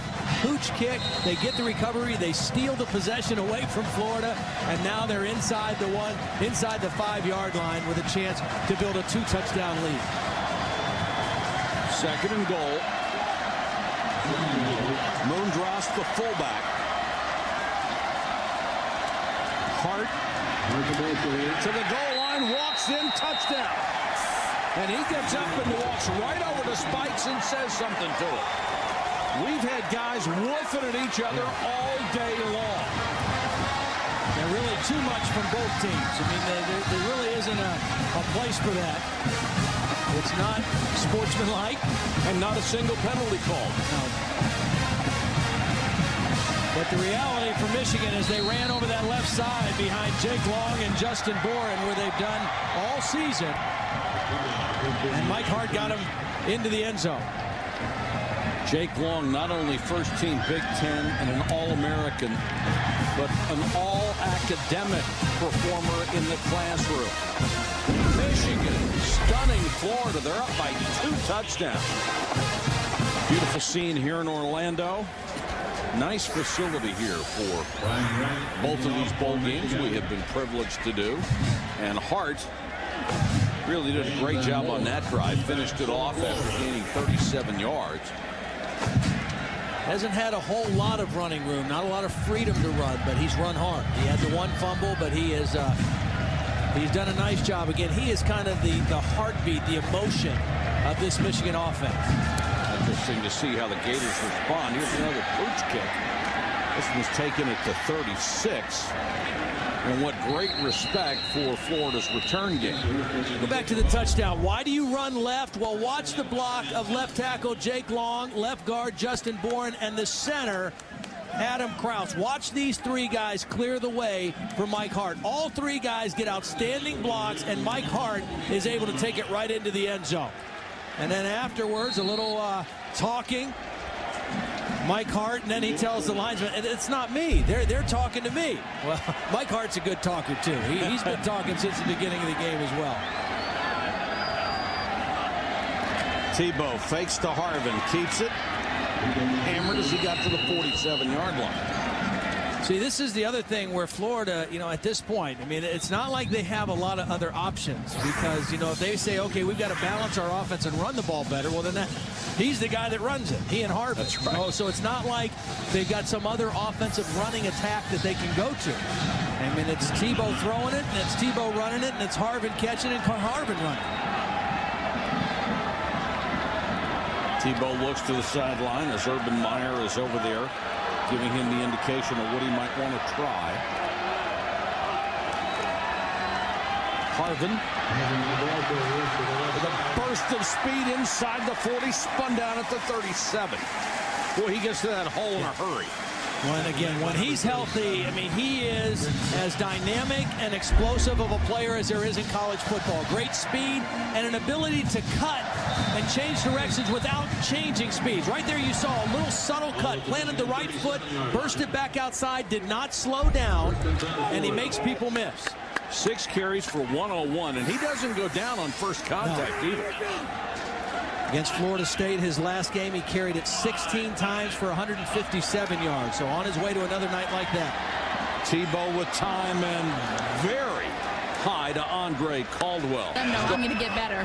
Holly, you're exactly right. Here's Tebow with a free man on the blitz, throws underneath, complete. Todd, you had so much success at Penn State.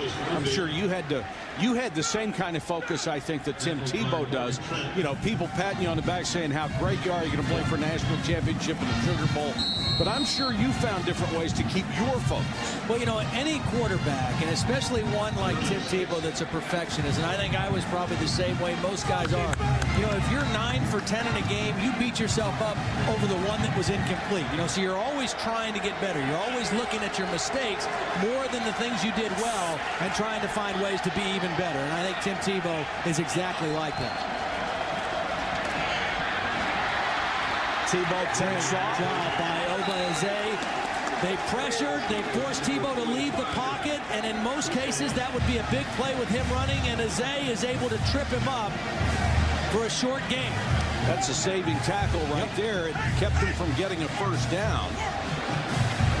The pressure that Michigan has applied from about the second quarter on has made things kind of uncomfortable for Tim Tebow. Florida going for it now on 4th down here. They're down 2 touchdowns. This is a good place to go for it from the 31. They have to get just inside the 27 for the first down. Michigan showing blitz, and they come with it. Tebow throws underneath Harvin. At least somebody was on him this time, and Engelman will make the tackle. But it is a first down for the Gators. But again, they're forcing Tim Tebow to make hard throws under duress. They're not allowing him to be comfortable. They're bringing pressure, and they're saying, if you're going to beat us, you're going to beat us with heat. And he did that time for Harvin for the first down. But you got to credit Tim Tebow standing in there, knowing he's got unblocked guys coming at him, making a big-time throw on fourth down. And the blitzes have been so efficient, he hasn't been able to run away from them either.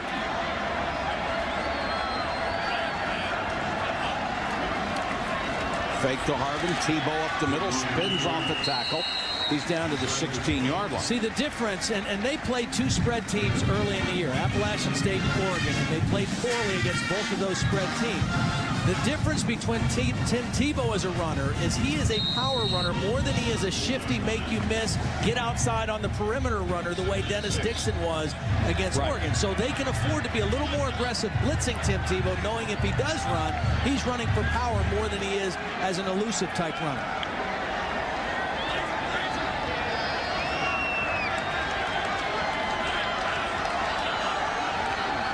Tebow on the option. Harvin behind him gets the pitch. You know, a lot of people thought, well, Michigan can't play the spread. That's why they thought that Florida was a decided favorite in this game. But, you know, they struggled against Appalachian State. And Appalachian State is a good football team. Ended up winning a national championship. Again. As we look at Ron English, the defensive coordinator. And then Oregon, I think, kind of surprised. There was a little bit of a hangover still from the first game. And Oregon was very good at that time. But they played three other spread teams later in the year and did well. Purdue, Northwestern, and Illinois, the team that's in the Rose Bowl, was a spread offense as well. Michigan beat all three of those teams. Third and just under 5 for Tebow. Under pressure. Tebow. There's a holding call coming out. This one's coming back. Tebow to the 1, but you're right. The flag is back at the 18-yard line. Yeah, the official could not get the flag out of his pocket. He was reaching for it, and he was right in the middle of the play. But again, it's the pressure from 4 guys that collapses the pocket. Whoa, against Michigan. Thanks, man. Face mask. Okay. 5 yards. Defense. We'll be adding to the end of the run. Half the distance. First down.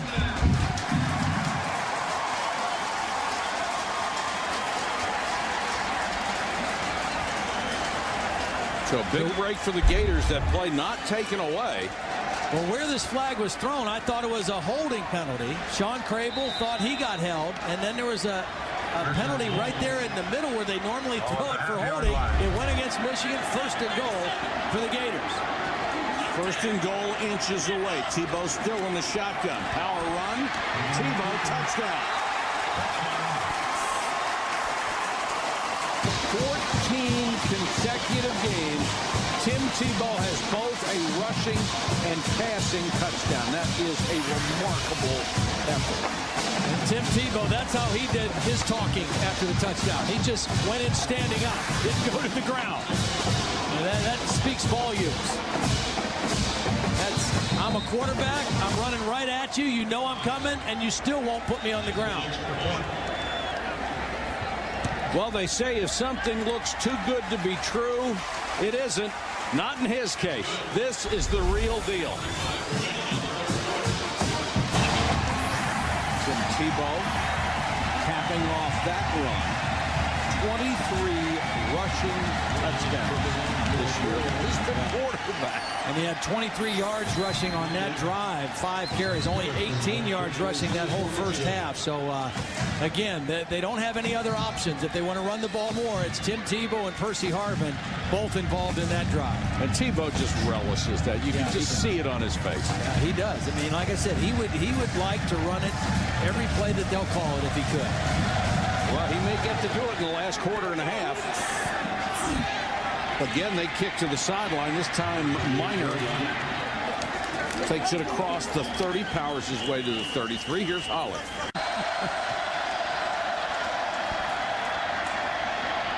Henne throws out in the flat. That'll be a short game. Completed to Junior Hemingway and Joe Hayden, who had never played defense before this year, was a high school quarterback, a very nice kid. Yeah. And he's going to have a brilliant future here as a corner. He's already become their top cover cornerback after 1 year of playing. He came to Florida as a wide receiver at first. He started out playing wide receiver. They moved him to cornerback because they lacked depth, and he quickly became the best one they have out there. Hart on the delay. Nice move to get extra yardage, and Hart will have a first down at the Michigan 45-yard line. Finally dragged down by Marquis Anderson. You know, it's interesting because one of the things Lloyd Carr said to me the other day when we were talking to him and talking about Rich Rodriguez coming in and the spread, he said, the thing that I love about the spread offense is how you can run the football out of it. And you spread people out to not only create matchups in your passing game, but to open up running lanes for a guy like Mike Hart. And Michigan's done a pretty good job of that, spreading Florida out to both throw and run today. Florida comes with a blitz. They don't get there again, and Henne to Arrington. Arrington slammed down at the 30 by Hayden. Well, the Gators have not been nearly as effective with their blitz as Michigan has with its blitz. That's exactly right. Now, Florida's blitz are more zone blitz, and so it's not as many guys coming, and Michigan is not fooled. And Chad Henne knows where his protection is. Again, he's a seasoned vet, 4-year starter. He knows if there's an unblocked guy coming or not, and when he knows he's got protection, he stays right in there and makes the throw.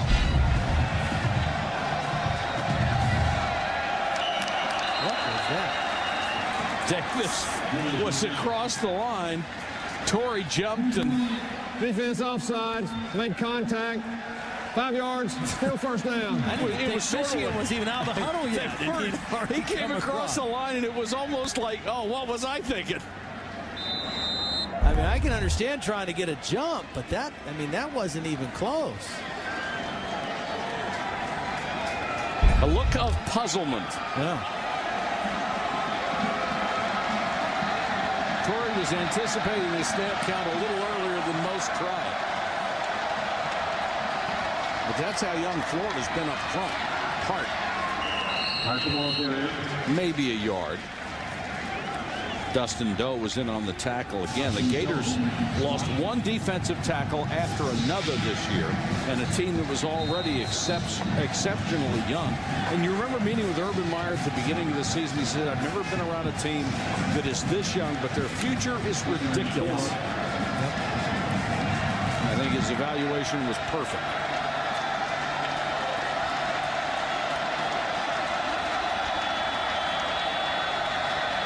Second and 4. Henne over the middle. And he's got Matthews, breaks away. 15, 10, to the 5. What a run by Matthews after Brandon Spikes looked like he had him and then just whiffed. You know, it's funny because I was watching the Florida sideline. Charlie Strong, Urban Meyer, all of them were trying to signal to their defense to move over out onto the slot. Matthews is in the slot right here. The sideline is saying, hey, move out there closer to him. They don't get out and cover him, and Matthews is going to come underneath, make the catch, and then have lots of room after he spins out of the first tackle. Kind of too much room for Chad Henne to throw the football there. He fumbled the ball. Ball's loose. He tried to stick the football over the end zone to score, and the ball got knocked out.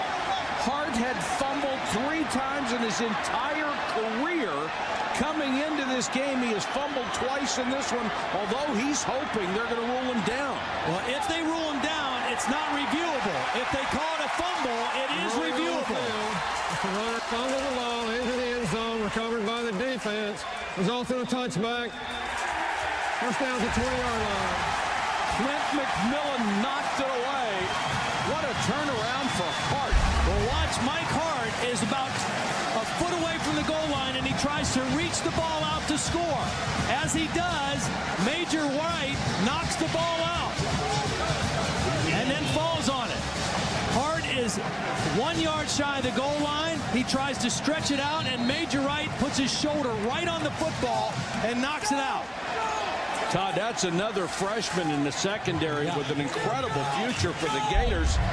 And Hart has made 2 monster mistakes in this game. Both of them inside the 1 yard line. I mean, he had 2 fumbles and both were down close. Yeah, think where Michigan could be right now. They're already up 28-21, and Hart just can't believe it.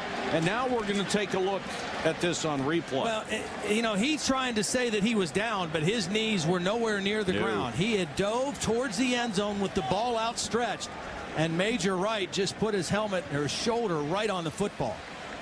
And Hart is just hoping against hope that there will be a replay angle that gives him a shot at not fumbling that football. Take a look again. He's reaching, stretching to the end zone. There's the collision, ball out before he's down. Came into this game with 993 consecutive touches without losing a fumble. He has lost 2 in this game. Unbelievable. And they have confirmed that it was a fumble. And for Michigan now, their 3rd turnover of the football game. 2 lost fumbles by Mike Hart, an interception on the trick play by Chad Henne, and yet they still have a 7-point lead. But those turnovers could come back to haunt them before this day is over. Now Tebow with Harvin in the backfield. The 2 stars of this Gator offense. They run the option. Harvin can't get outside. They were looking for a block from Hernandez. A nice play by Sean Crable, number 2, outside linebacker for Michigan, one of those seniors playing his last game.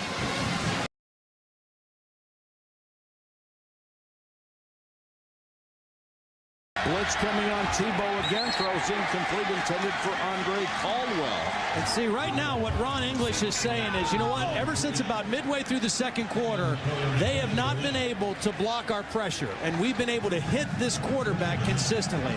Until they burn us deep and until they get us out of the blitz, we're going to keep coming after them, and that's what a good defensive coordinator does. If they can't pick it up, or if they can't capitalize by getting a big throw down the field, then you keep doing what you're doing. Ron English was rumored to have already signed a contract to be the defensive coordinator at Louisville. He said that's not true. He has not made a decision. Wanted to focus on this game, as did the rest of the Michigan coaching staff.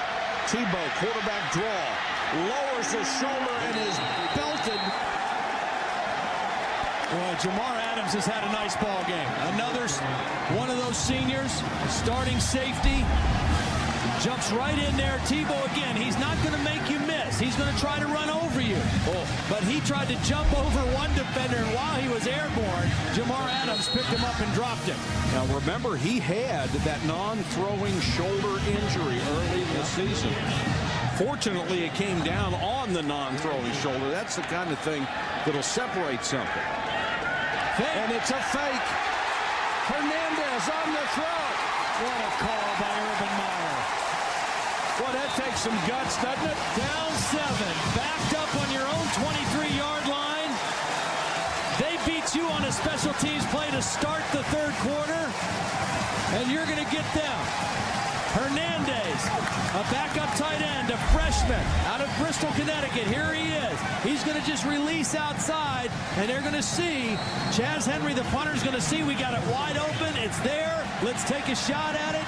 Makes a nice soft pass for Hernandez, and Florida keeps the football. What a huge play. Can they take advantage of the gamble that paid off? Direct snap to Harvin. He's at the quarterback position. They seal off the right side. Harvin with a little hesitation.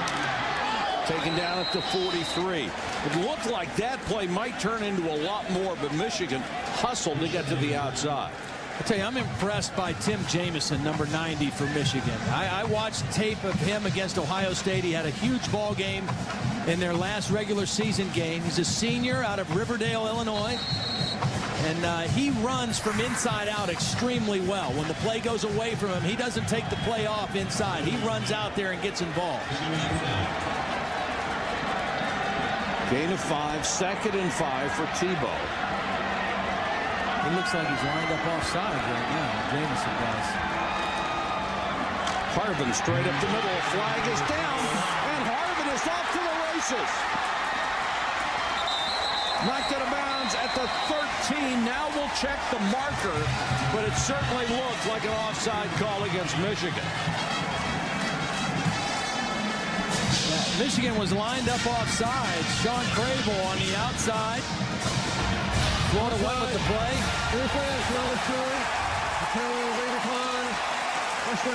And it is on Crable, the fifth-year senior from Massillon, Ohio. Here's the offsides, and this is Hernandez. He's the guy that caught the pass on the fake punt. He's the guy that leads Harvin on this play. Little inside run. Nice block on the inside linebacker, Chris Graham, by Hernandez. And Harvin, once he gets into the secondary, its speed takes over. 1st and 10 from the 13. Tebow tried to spin out of a tackle, but couldn't. And he was taken down by Will Johnson, the other senior lineman, 3-time academic All-Big Ten.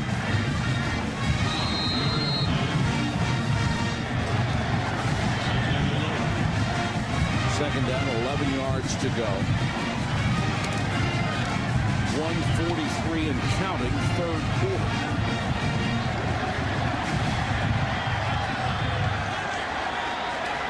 Tebow with 5 wide receivers again. Throws for the end zone. Caldwell, touchdown. Looked like he beat Morgan Trent.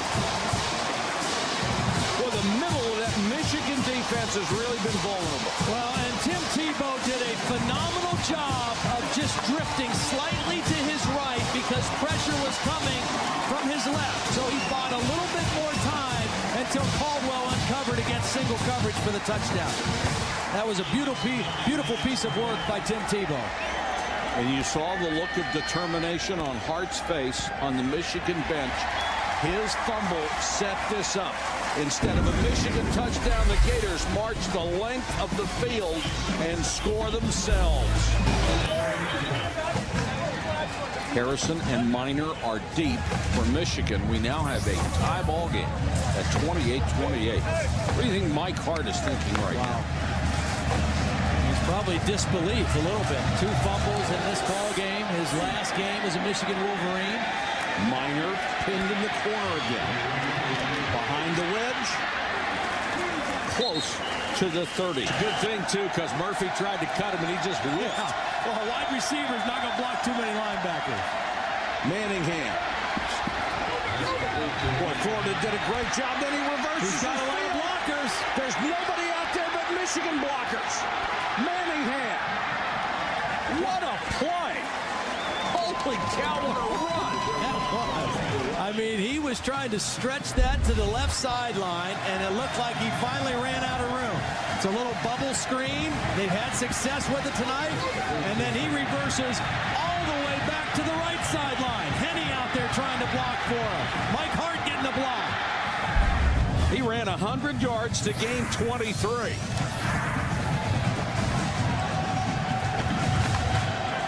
Those are the kind of difference-making plays that win ball games.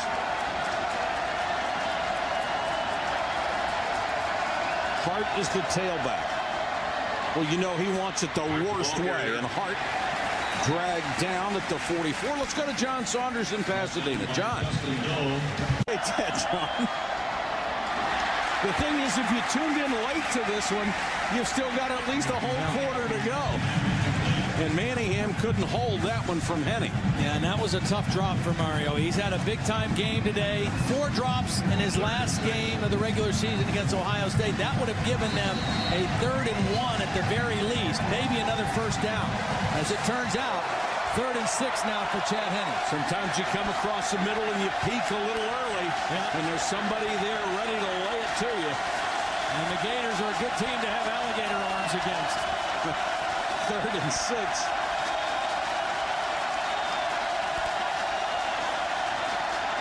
Blitz coming. Henne throws underneath. This one's complete. That is right at the sticks to Greg Matthews. I mean, right on top of that yellow line. A.J. Jones drilled him. Well, I'll tell you what, Chad Henne has been outstanding on 3rd down today. They were 7 of 9 converting 3rd downs in the first half. And they are back at it again in the second half.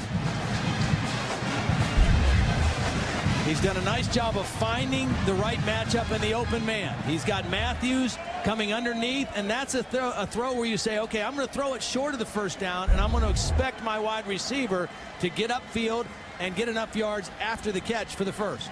Now, when you look at that replay where the yellow line was in there, you can see they were at least a length of a football short of a first down, like it. and they got a great mark. First down, Wolverines at the Gator 37. Hart breaks the tackle. Still on his feet. Powers his way inside the 31. Now here's the Pacific Life game summary so far. And we've got a chance for 1,000 total yards between these two teams. They are just racking it up. Michigan with 414 yards so far. Florida with 356. Defense is taking a beating. 3 Michigan turnovers. 2 Hart fumbles, both at the goal line. Hart again, burst through this time. Down to the 15. See, what Michigan has done is because they've thrown the ball well, they're putting Florida back with 2 safeties. Instead of allowing Florida to sneak another defender in to stop the run, they've got them in pass defenses, and then they're slipping the run in. The passing game has set up the running game for Michigan through this game. Early on in the game, there weren't a lot of running lanes. Now, because they've thrown the ball so well, it's opened up more lanes for Mike Hart. Mike Hart is only the 4th Big Ten back ever to go over 5,000 yards. I'll tell you, there's a couple things that are impressive to me about Michigan in this ballgame. Remember when we talked about the coaching thing in flux with Lloyd Carr, Rich Rodriguez coming in, players not sure what's going on. All these assistants, except for Fred Jackson, the running back coach, are going to be looking for new jobs, and yet they stayed focused for this game. And then the other thing, this team, the conditioning levels, particularly with the offensive line, they're in good shape here for the 4th quarter of this football game, coming from a much colder climate than Florida, who practices in this all the time. Manningham on the inside handoff. Pushed back. Here he goes again, back the other way. Got a block from Henne. There's a flag down, though. Only flag on the field. Not going to do it twice, but there's a flag back in the middle that I think is going to move Michigan back. Henne set up and threw a heck of a block on Marquis Anderson. And the foul may be on Henne for a low block. No, I think it was back inside towards the middle.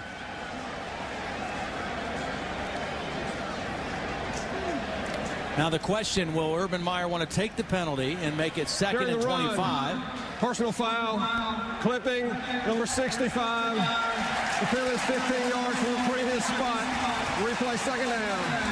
That's Justin Boren, the left guard.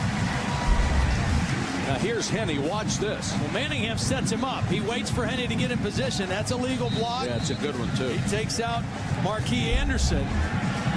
But it's 2nd and 25 now for Michigan. Did he really say, gosh dang, Holly?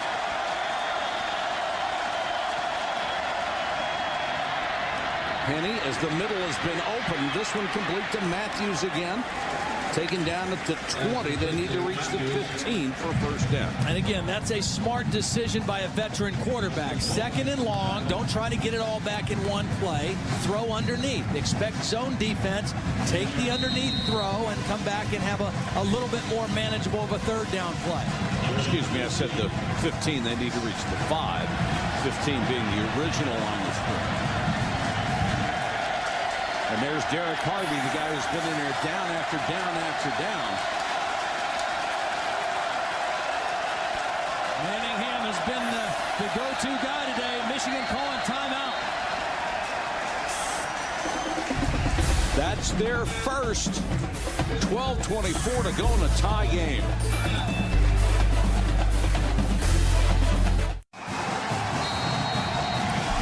Tied at 28 with 12:24 to go in the ball game. Michigan facing a big 3rd down.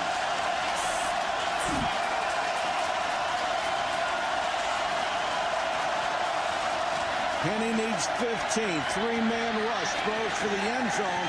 Beautifully covered. Manningham was sandwiched. Well, and Charlie Strong and Greg Madison decided a different tactic on that third down play. They've tried to bring some zone blitzes, not able to get to Henne. That time they rushed 3 and dropped 8. Nobody for Henne to throw the football to. K.C. Lopata, who has missed only once all year, will come in to try from 37. This would give Michigan the lead.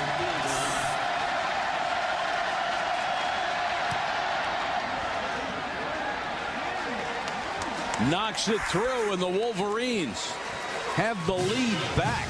30-30. Todd, they've been going with booch kicks. Yeah. What do you look for here? No, I think they need to kick this one deep because I don't think they want to give Florida good field position to start this next offensive drive. And I don't think they'll fool them again with a short kick. Ball fell off the tee, where she had the dangerous Brandon James averaging over 28 yards a return. And they're anticipating something short. James is up just behind Keyston Moore near the 20. Well, look at Urban Meyer now. Urban Meyer's backing him up. I think Urban is thinking the same thing. They're going to kick this one. So let's set up our normal return and see where we can get started from. And they do kick it away. Kick it to Keyston Moore instead. Moore from the 17, taken down at the 32.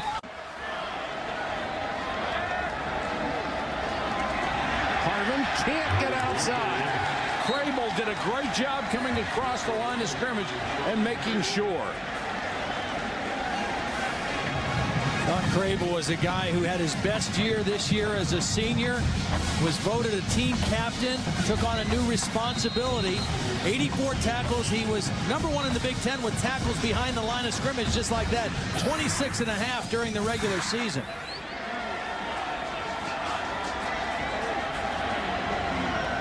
It's a loss of 7. Boy, so it's 2nd and 17. They just kill you, don't they? They sure do. Tebow on the option to Harvin. There's room to run. Out to the 36. Tebow trying to keep the drive alive. He's in trouble and throws it away. Well, the defensive front of Michigan has really settled in and taken control of the passing game. I mean, I know Florida scored to tie it up on their last possession, but the Michigan front four, again, we talked about the conditioning of the offensive line. The defensive line showing good conditioning to continue to rush Tim Tebow. Florida has already faked a punt once, and it worked. Would they dare try it again? Wouldn't think so. They'll kick it away. Matthews, the deep man, takes it at the 25-yard line. Well, we struck a chord. College football fans love their football, and they love to eat, and they love to find the places at those college towns. Go to Holly. Holly, what do you think about Taste of the Town? Well, guys, it got so bad that we were at the luncheon for the bowl game yesterday. 1,500 people, a packed ballroom, and they introduced Todd and I to go up and do some game analysis. Todd walks onto the stage, and a voice from the back of the ballroom, "Where'd you eat?" Yeah, it's quite a deal.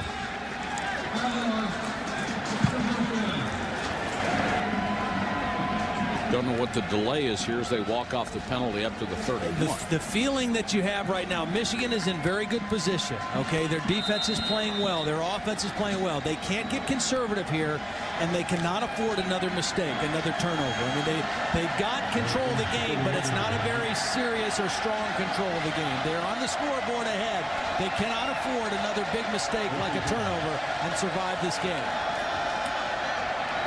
Henne, pump fake, flushed, throws it away. His receiver, Manningham, fell down. He threw into that area. Hart. Taking down about a yard shy of a first down. Bring up a very interesting third. You know, this Michigan offense, I guess, getting close to about 450 yards of total offense. This is the kind of explosiveness they expected the Michigan offense to have all year. But early injuries to Chad Henne, then injuries to Mike Hart, Mario Manningham, they just never reached their peak. In the last game against Ohio State, they only had 91 yards of total offense. So they have done their job tonight as a healthy unit. Back to the I formation, and Hart will follow his fullback. I think he got that on Hart and second effort. Yeah. Because he ran behind Jake Long. It didn't look like he was going to get the first down, but I don't think he was going to be denied on that play. He's looking at the mark. It is a first down. They're not even going to bother to measure. Spikes and McMillan made the tackle, but Hart just pushed straight ahead. And he joins Ron Dane, Archie Griffin, and the Anthony Thompson as one of only 4 Big Ten backs ever to go over 5,000 yards.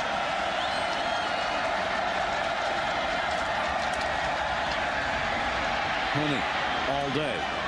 Throws underneath. Matthews taken out of bounds. See, I like that. Mike DeBoer, I think the offensive coordinator, has done a beautiful job of staying with his pedal on the metal with this offense. That was an empty set on first down, a passing formation, 8 minutes and 50 seconds left in the ball game. You've got a 3-point lead, but now is not the time to pull everything in and be conservative. Keep the pressure on Florida. Keep moving the football.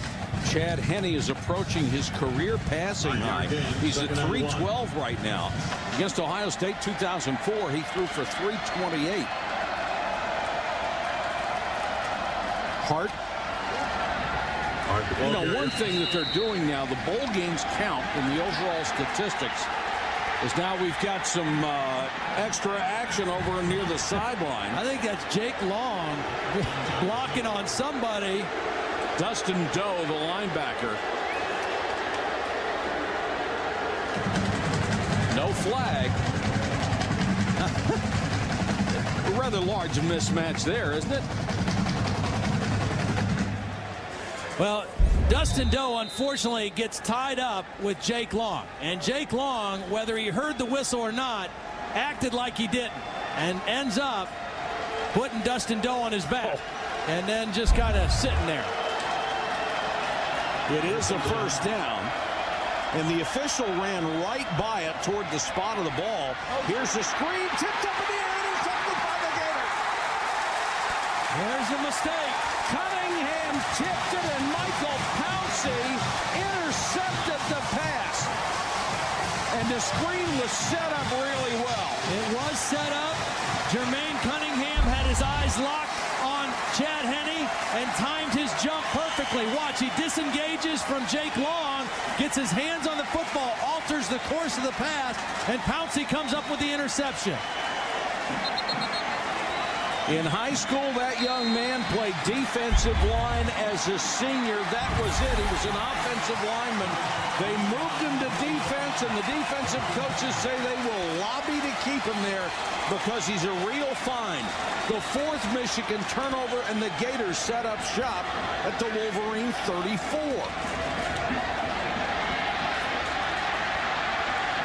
Tebow. 9, maybe 9.5 yards. They're well within field goal range.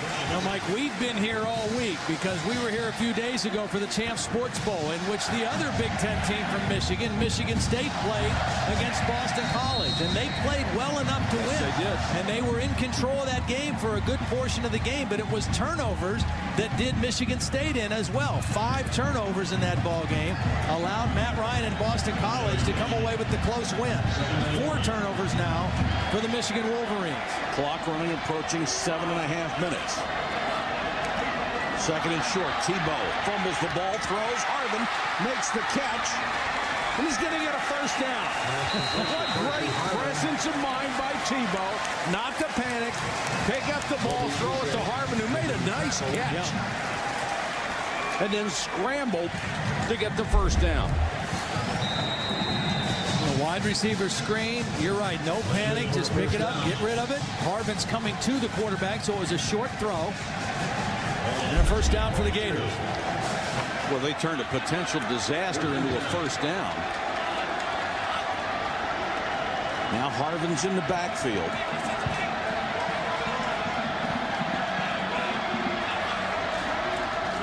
Tebow straight ahead.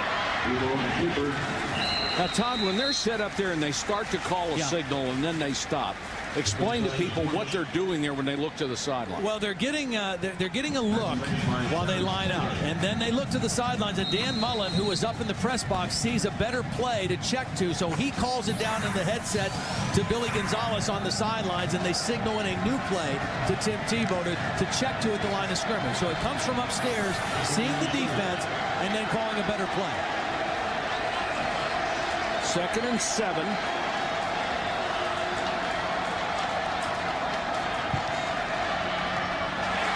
Tebow underneath. Hernandez to the 10. It will be a first down for the Gators.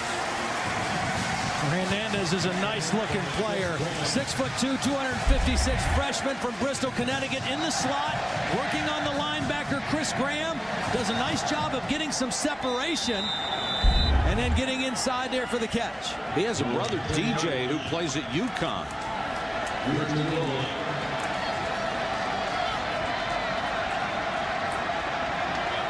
Harvin in the slot. He has been so effective down here, going to the middle of the field. Michigan hasn't covered him down here yet. Harvin on the reverse. 5, dives for the goal line touchdown.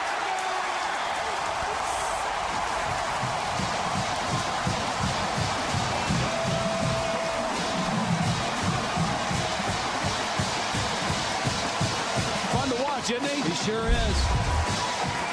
They've run reverses a lot this whole season. The first time we've seen one today, they faked the option one way to Caldwell, come back to reverse the other way to Harvin, and the Gators go back on top.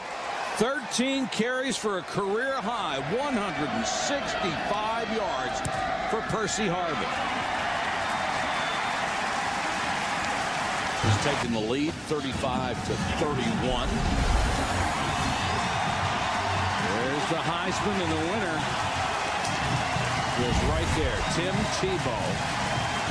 Well, Tim Tebow and Percy Harvin, look at that, 387 of the 395 total yards, those two guys. And bad news for the rest of the SEC, they're both scheduled to be back next year. Now, Percy Harvin, don't know that for sure, but boy, oh boy. Boy, it'd be tough to leave, wouldn't it, with that much talent coming back? You'd think you'd want to be part of that, but it's also an individual decision. Minor. Go to Matt Weiner, Matt. All right, Matt, thank you so much. The lead here has gone to the Gators, and Chad Henne back to work. Bobbled by Matthews, got it back out to the 38. 2nd and 4. Michigan at this point is going to need a touchdown. Henne. Arrington. Oh, and he caught it right off of Marquis Anderson's back. Marquis Anderson never saw the ball, and I think the ball hit him on the back, and Arrington took it right off of his back for the completion. He had perfect coverage. Yeah. He was in great shape, but he never saw the football. Watch this. I think it came right off of Anderson, and Arrington, no, just one-handed. What a grab. We saw him with the wraparound catch in the first quarter. This one is even better. One hand, snags it. Oh, my goodness, what a catch. How spectacular is that? Wow. 6'3", 195, a senior out of Cedar Rapids. And Michigan already to the Gator 24. Hart to the 18. We are putting up some awesome offensive numbers. Henne has thrown for 355, a career high, 24 out of 38. Chad Henne from Wyomissing, Pennsylvania. Wilson High School, the same high school that Kerry Collins went to, that played at Penn State, and now with the Tennessee Titans. Michigan has already racked up 512 yards in offense. Florida with 395.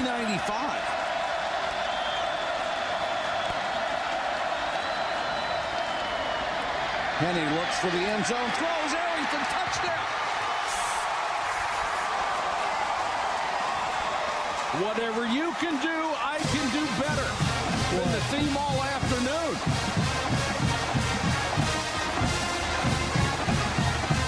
Chad Henne did a wonderful job of looking off the coverage.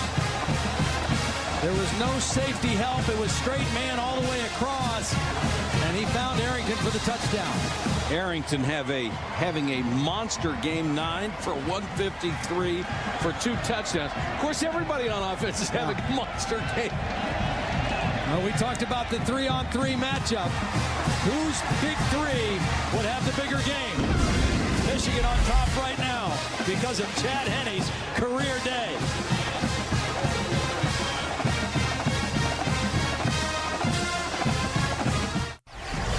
Thank you, Lloyd, indeed, for a terrific career and doing it with class. Trying to go out a winner this afternoon. He's up 38-35 in a wild one. And let's thank Adrian Arrington while we're at it for Michigan. What a day. Career highs, 9 for 153. He's been amazing. And he wasn't even one of the big three. No. You know, Mario Manningham has had a big game as well, but Arrington, the other receiver, huge day. This kick will go out of the end zone. They finally kicked to James, but they kick it over him. Let's go back to the touchdown now. Here's Arrington right here. What I want you to watch is as he comes off the ball, they've done this all night on the post route. As we freeze it right here, he's going to take a little step out and then back to the post. And that little step out is going to turn the defender outside. And as soon as he does that, the receiver has him. And Henne has read that all day today. They've hit 3 post patterns for big plays for touchdowns, and all of them has been against single coverage with that little move outside and then back to the inside, and a perfect throw to follow. Now it's up to the only person who has ever won the Heisman Trophy as a sophomore, Tim Tebow. Can he lead this offense down for a tying or winning score? Harvin on the bubble screen. That's a couple. Oh, and it's about time Michigan decided Harvin's not going to have a lot of running room after he catches the ball. The thing that's so scary about him is every play that he catches it, if he gets in space, he has the potential of going the distance with it. He has that kind of speed. He has that kind of ability to make you miss in the open field. And I can't stress enough how creative they are in finding different ways to get him the football and move him around so you can't zero in on him. Defensive coordinator Ron Inglis said, we know we've been an average to good tackling team in space. Today, we have to be very, very good. Well, when we were at practice, Holly, the other day, I think it was whatever day it was. I lose track of days we've been out here, but it was like a Wednesday practice. He was cramping up at the end of practice, and he didn't go in the 2-minute drill because he had cramps at the end of practice and had them the day before as well. So that could be an issue for him as this game wears on, too. 3rd and 6 for Tebow and the Gator offense. Blitz coming. Tebow in trouble, throws it away, had a receiver out there. The pressure was coming from Brandon Graham, who leads them with 8.5 sacks this year. He's been after Tebow all day. The difference in this game for Michigan, when they've had success defensively, is they've decided we can play man-to-man. As good as Percy Harvin is, as good as Bubba Caldwell is, we're going to take our chances playing man and go for pressure. No punt team. 2:47 to go. Florida with all of its timeouts left. It's a huge gamble. Yeah, it is.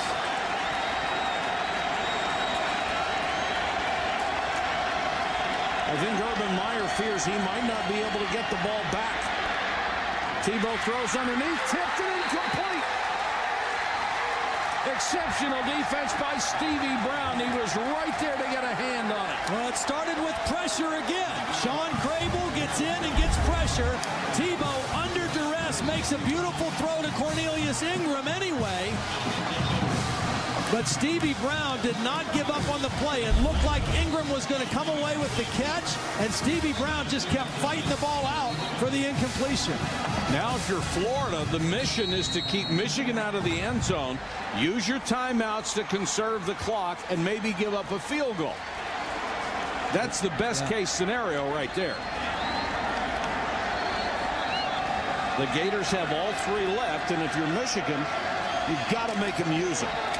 Hart cuts it back to stay in bounds. Well, Mike Hart, he's already fumbled twice. Hang on to the football and stay in bounds. Get what you can get down and protect the ball.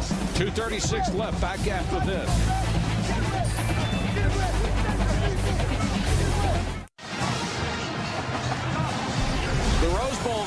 will follow our broadcast, but wouldn't go away quite yet. It's 38-35. Michigan with the ball. Florida with 2 timeouts left.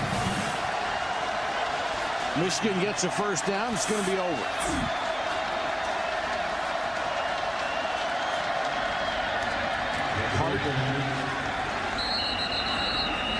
Now the Gators will use their second timeout. Third down, Henne under center. Draw play. Nice conservative call, trying not to make a mistake, and Brandon Minor got the carry. This is such a big game emotionally for Michigan's senior class. They never beaten Ohio State. They have not won a bowl game. This is the way they want to go out. You can understand why these guys have played hard today. Absolutely, and I'm very impressed with the seniors. I mean, Jake Long and Sean Crable and Chad Henne, Mike Hart. I mean, they have really taken ownership of this team and said, you know what, we are going to send Coach Carr out the right way, and we're going to finish our careers the right way. Chad Henne, all he's had is a career night. He has been on target since the very beginning of this game. 6 for 6 in the first possession of the game, and he has kept the pressure on this Florida defense with pinpoint passing, outstanding game management, and toughness. He did have a couple turnovers, but he never lost his confidence, and he never stopped leading this football team. And boy, really great to see Chad Henne healthy and having the kind of game that he had in this ballgame. And Arrington just made 2 ridiculous catches in this game. Here comes K.C. Lopata, who may be the biggest kicker in college football. Trying to keep it inside the left upright, and he does. He's 2 for 2. The lead has gone to 6, but the Gators have a lot of time left. 2:21 to get that winning touchdown. Here's Matt Weiner. Okay, Matt, thanks very much. It's going to be a fun game to watch. You know, one more thing about Chad Henne. I did the championship game last year on radio for ESPN, and Troy Smith of Ohio State had won the Heisman Trophy, and Chris Leak had a better game, had a big game for Florida in that championship game. And, you know, not that Tim Tebow has not had a good game, and he still might take his team to victory here with 2:21 left. But, you know, when you're a quarterback and a competitor, and you know the guy on the other side of the ball has won the Heisman Trophy and is the guy that got all the accolades at that luncheon. I didn't see a lot of people lining up to get Chad Henne's autograph. You know, that fuels the fire a little bit, and Chad Henne has played an outstanding football game today. If you're Michigan, do you try to kick it away again? No, yeah, kick it deep again. If you can, I would anticipate, you know, try to kick it to Keyston Moore. Don't give them any advantage with field position here. There it is. Kick it deep. Bad decision. Here he comes. Brandon James trying to make something happen. Actually got it across the 20 to the 23, taken down by Anton Campbell.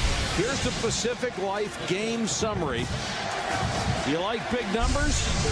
We got big numbers for you.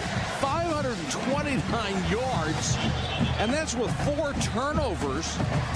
Florida with 399, and they have to go, let's see, 77 yards here. That would take them up to 476 if they get the touchdown. Here's Harvin right here in the slot to the left. Tebow against the 4-man rush, throws incomplete. That was a good throw on his part. If he throws that ball on target, Morgan Trent's got a better chance to catch it than his receiver. Even though they've given up 35 points to this Florida offense, I think Michigan's decision to pressure and play more man-to-man than zone has been a big factor for them to be in the lead right now. They have really put Tim Tebow in duress on a number of occasions tonight. Now they're showing a 3-man front, now a 4-man front. They come with a blitz. They pick it up. Tebow hit just as he threw, and Harvin fell down trying to run his pattern. They started out by showing 3, then they showed a 4th late, and they ended up bringing 5. So they brought an extra linebacker, and they got a hit on Tebow as well. Here comes the linebacker late, and Sean Crable is the guy that gets the quarterback to the ground. You know, if you get to the quarterback and you blitz, you don't have to cover very long. Tebow, after that hot start, has hit only 10 of his last 22 for 74 yards. What does Michigan do now? They come with pressure again. Tebow floats it up for Caldwell, and it's underthrown and intercepted, or is he out of bounds? Out of bounds. Morgan Trent. See, he's made 2 big plays on this series. See, this is not really Tim Tebow's. As we look at the Trent interception, right foot comes down, but a little bit on the line, toes on the line. So Florida should get one more play here, or one more attempt on 4th down, but just dropping back and throwing every down. I mean, that's not where Tim Tebow is. I mean, Tim Tebow is at his best when he's a run or throw threat. Michigan really dialing up the pressure on him, expecting him to throw every down in this situation. Game's on the line right here, 4th and 10.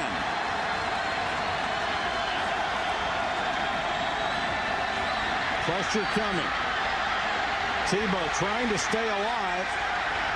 Throws it down the middle, tipped it incomplete.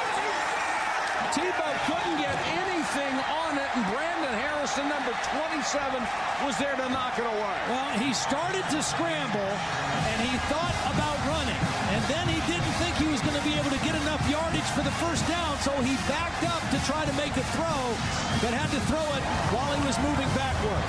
You could almost see him thinking during that play, you know, I want to run, oops, I'm not going to make it, back up and throw, and Lloyd Carr is going to get wet. Yes, he is.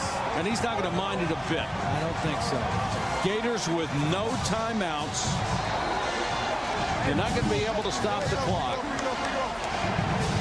And Lloyd Carr will go out as a victory. 28 years as a Michigan football coach, the last 13 as the head man. Well, he lost his last 4 bowl games coming into today. What a sweet victory this is.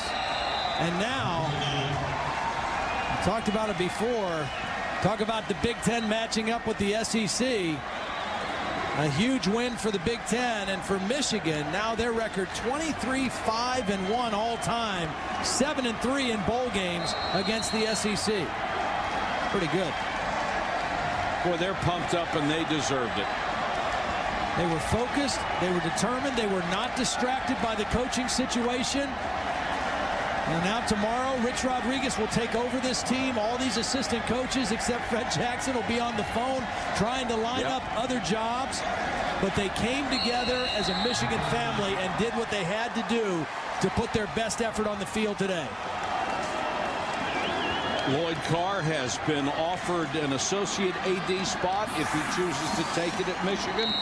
Chad Henne, our Radio Shack player of the game, with a career high 373 yards.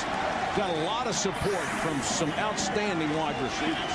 Now, before the game, Florida was dancing on the logo in the middle of the field. And I thought that riled up the Michigan team. Well, now the Michigan team is ready to do some dancing on their sideline. It's one of those, he who laughs last, laughs the loudest for the Michigan Wolverines. And Lloyd Carr gets the free ride.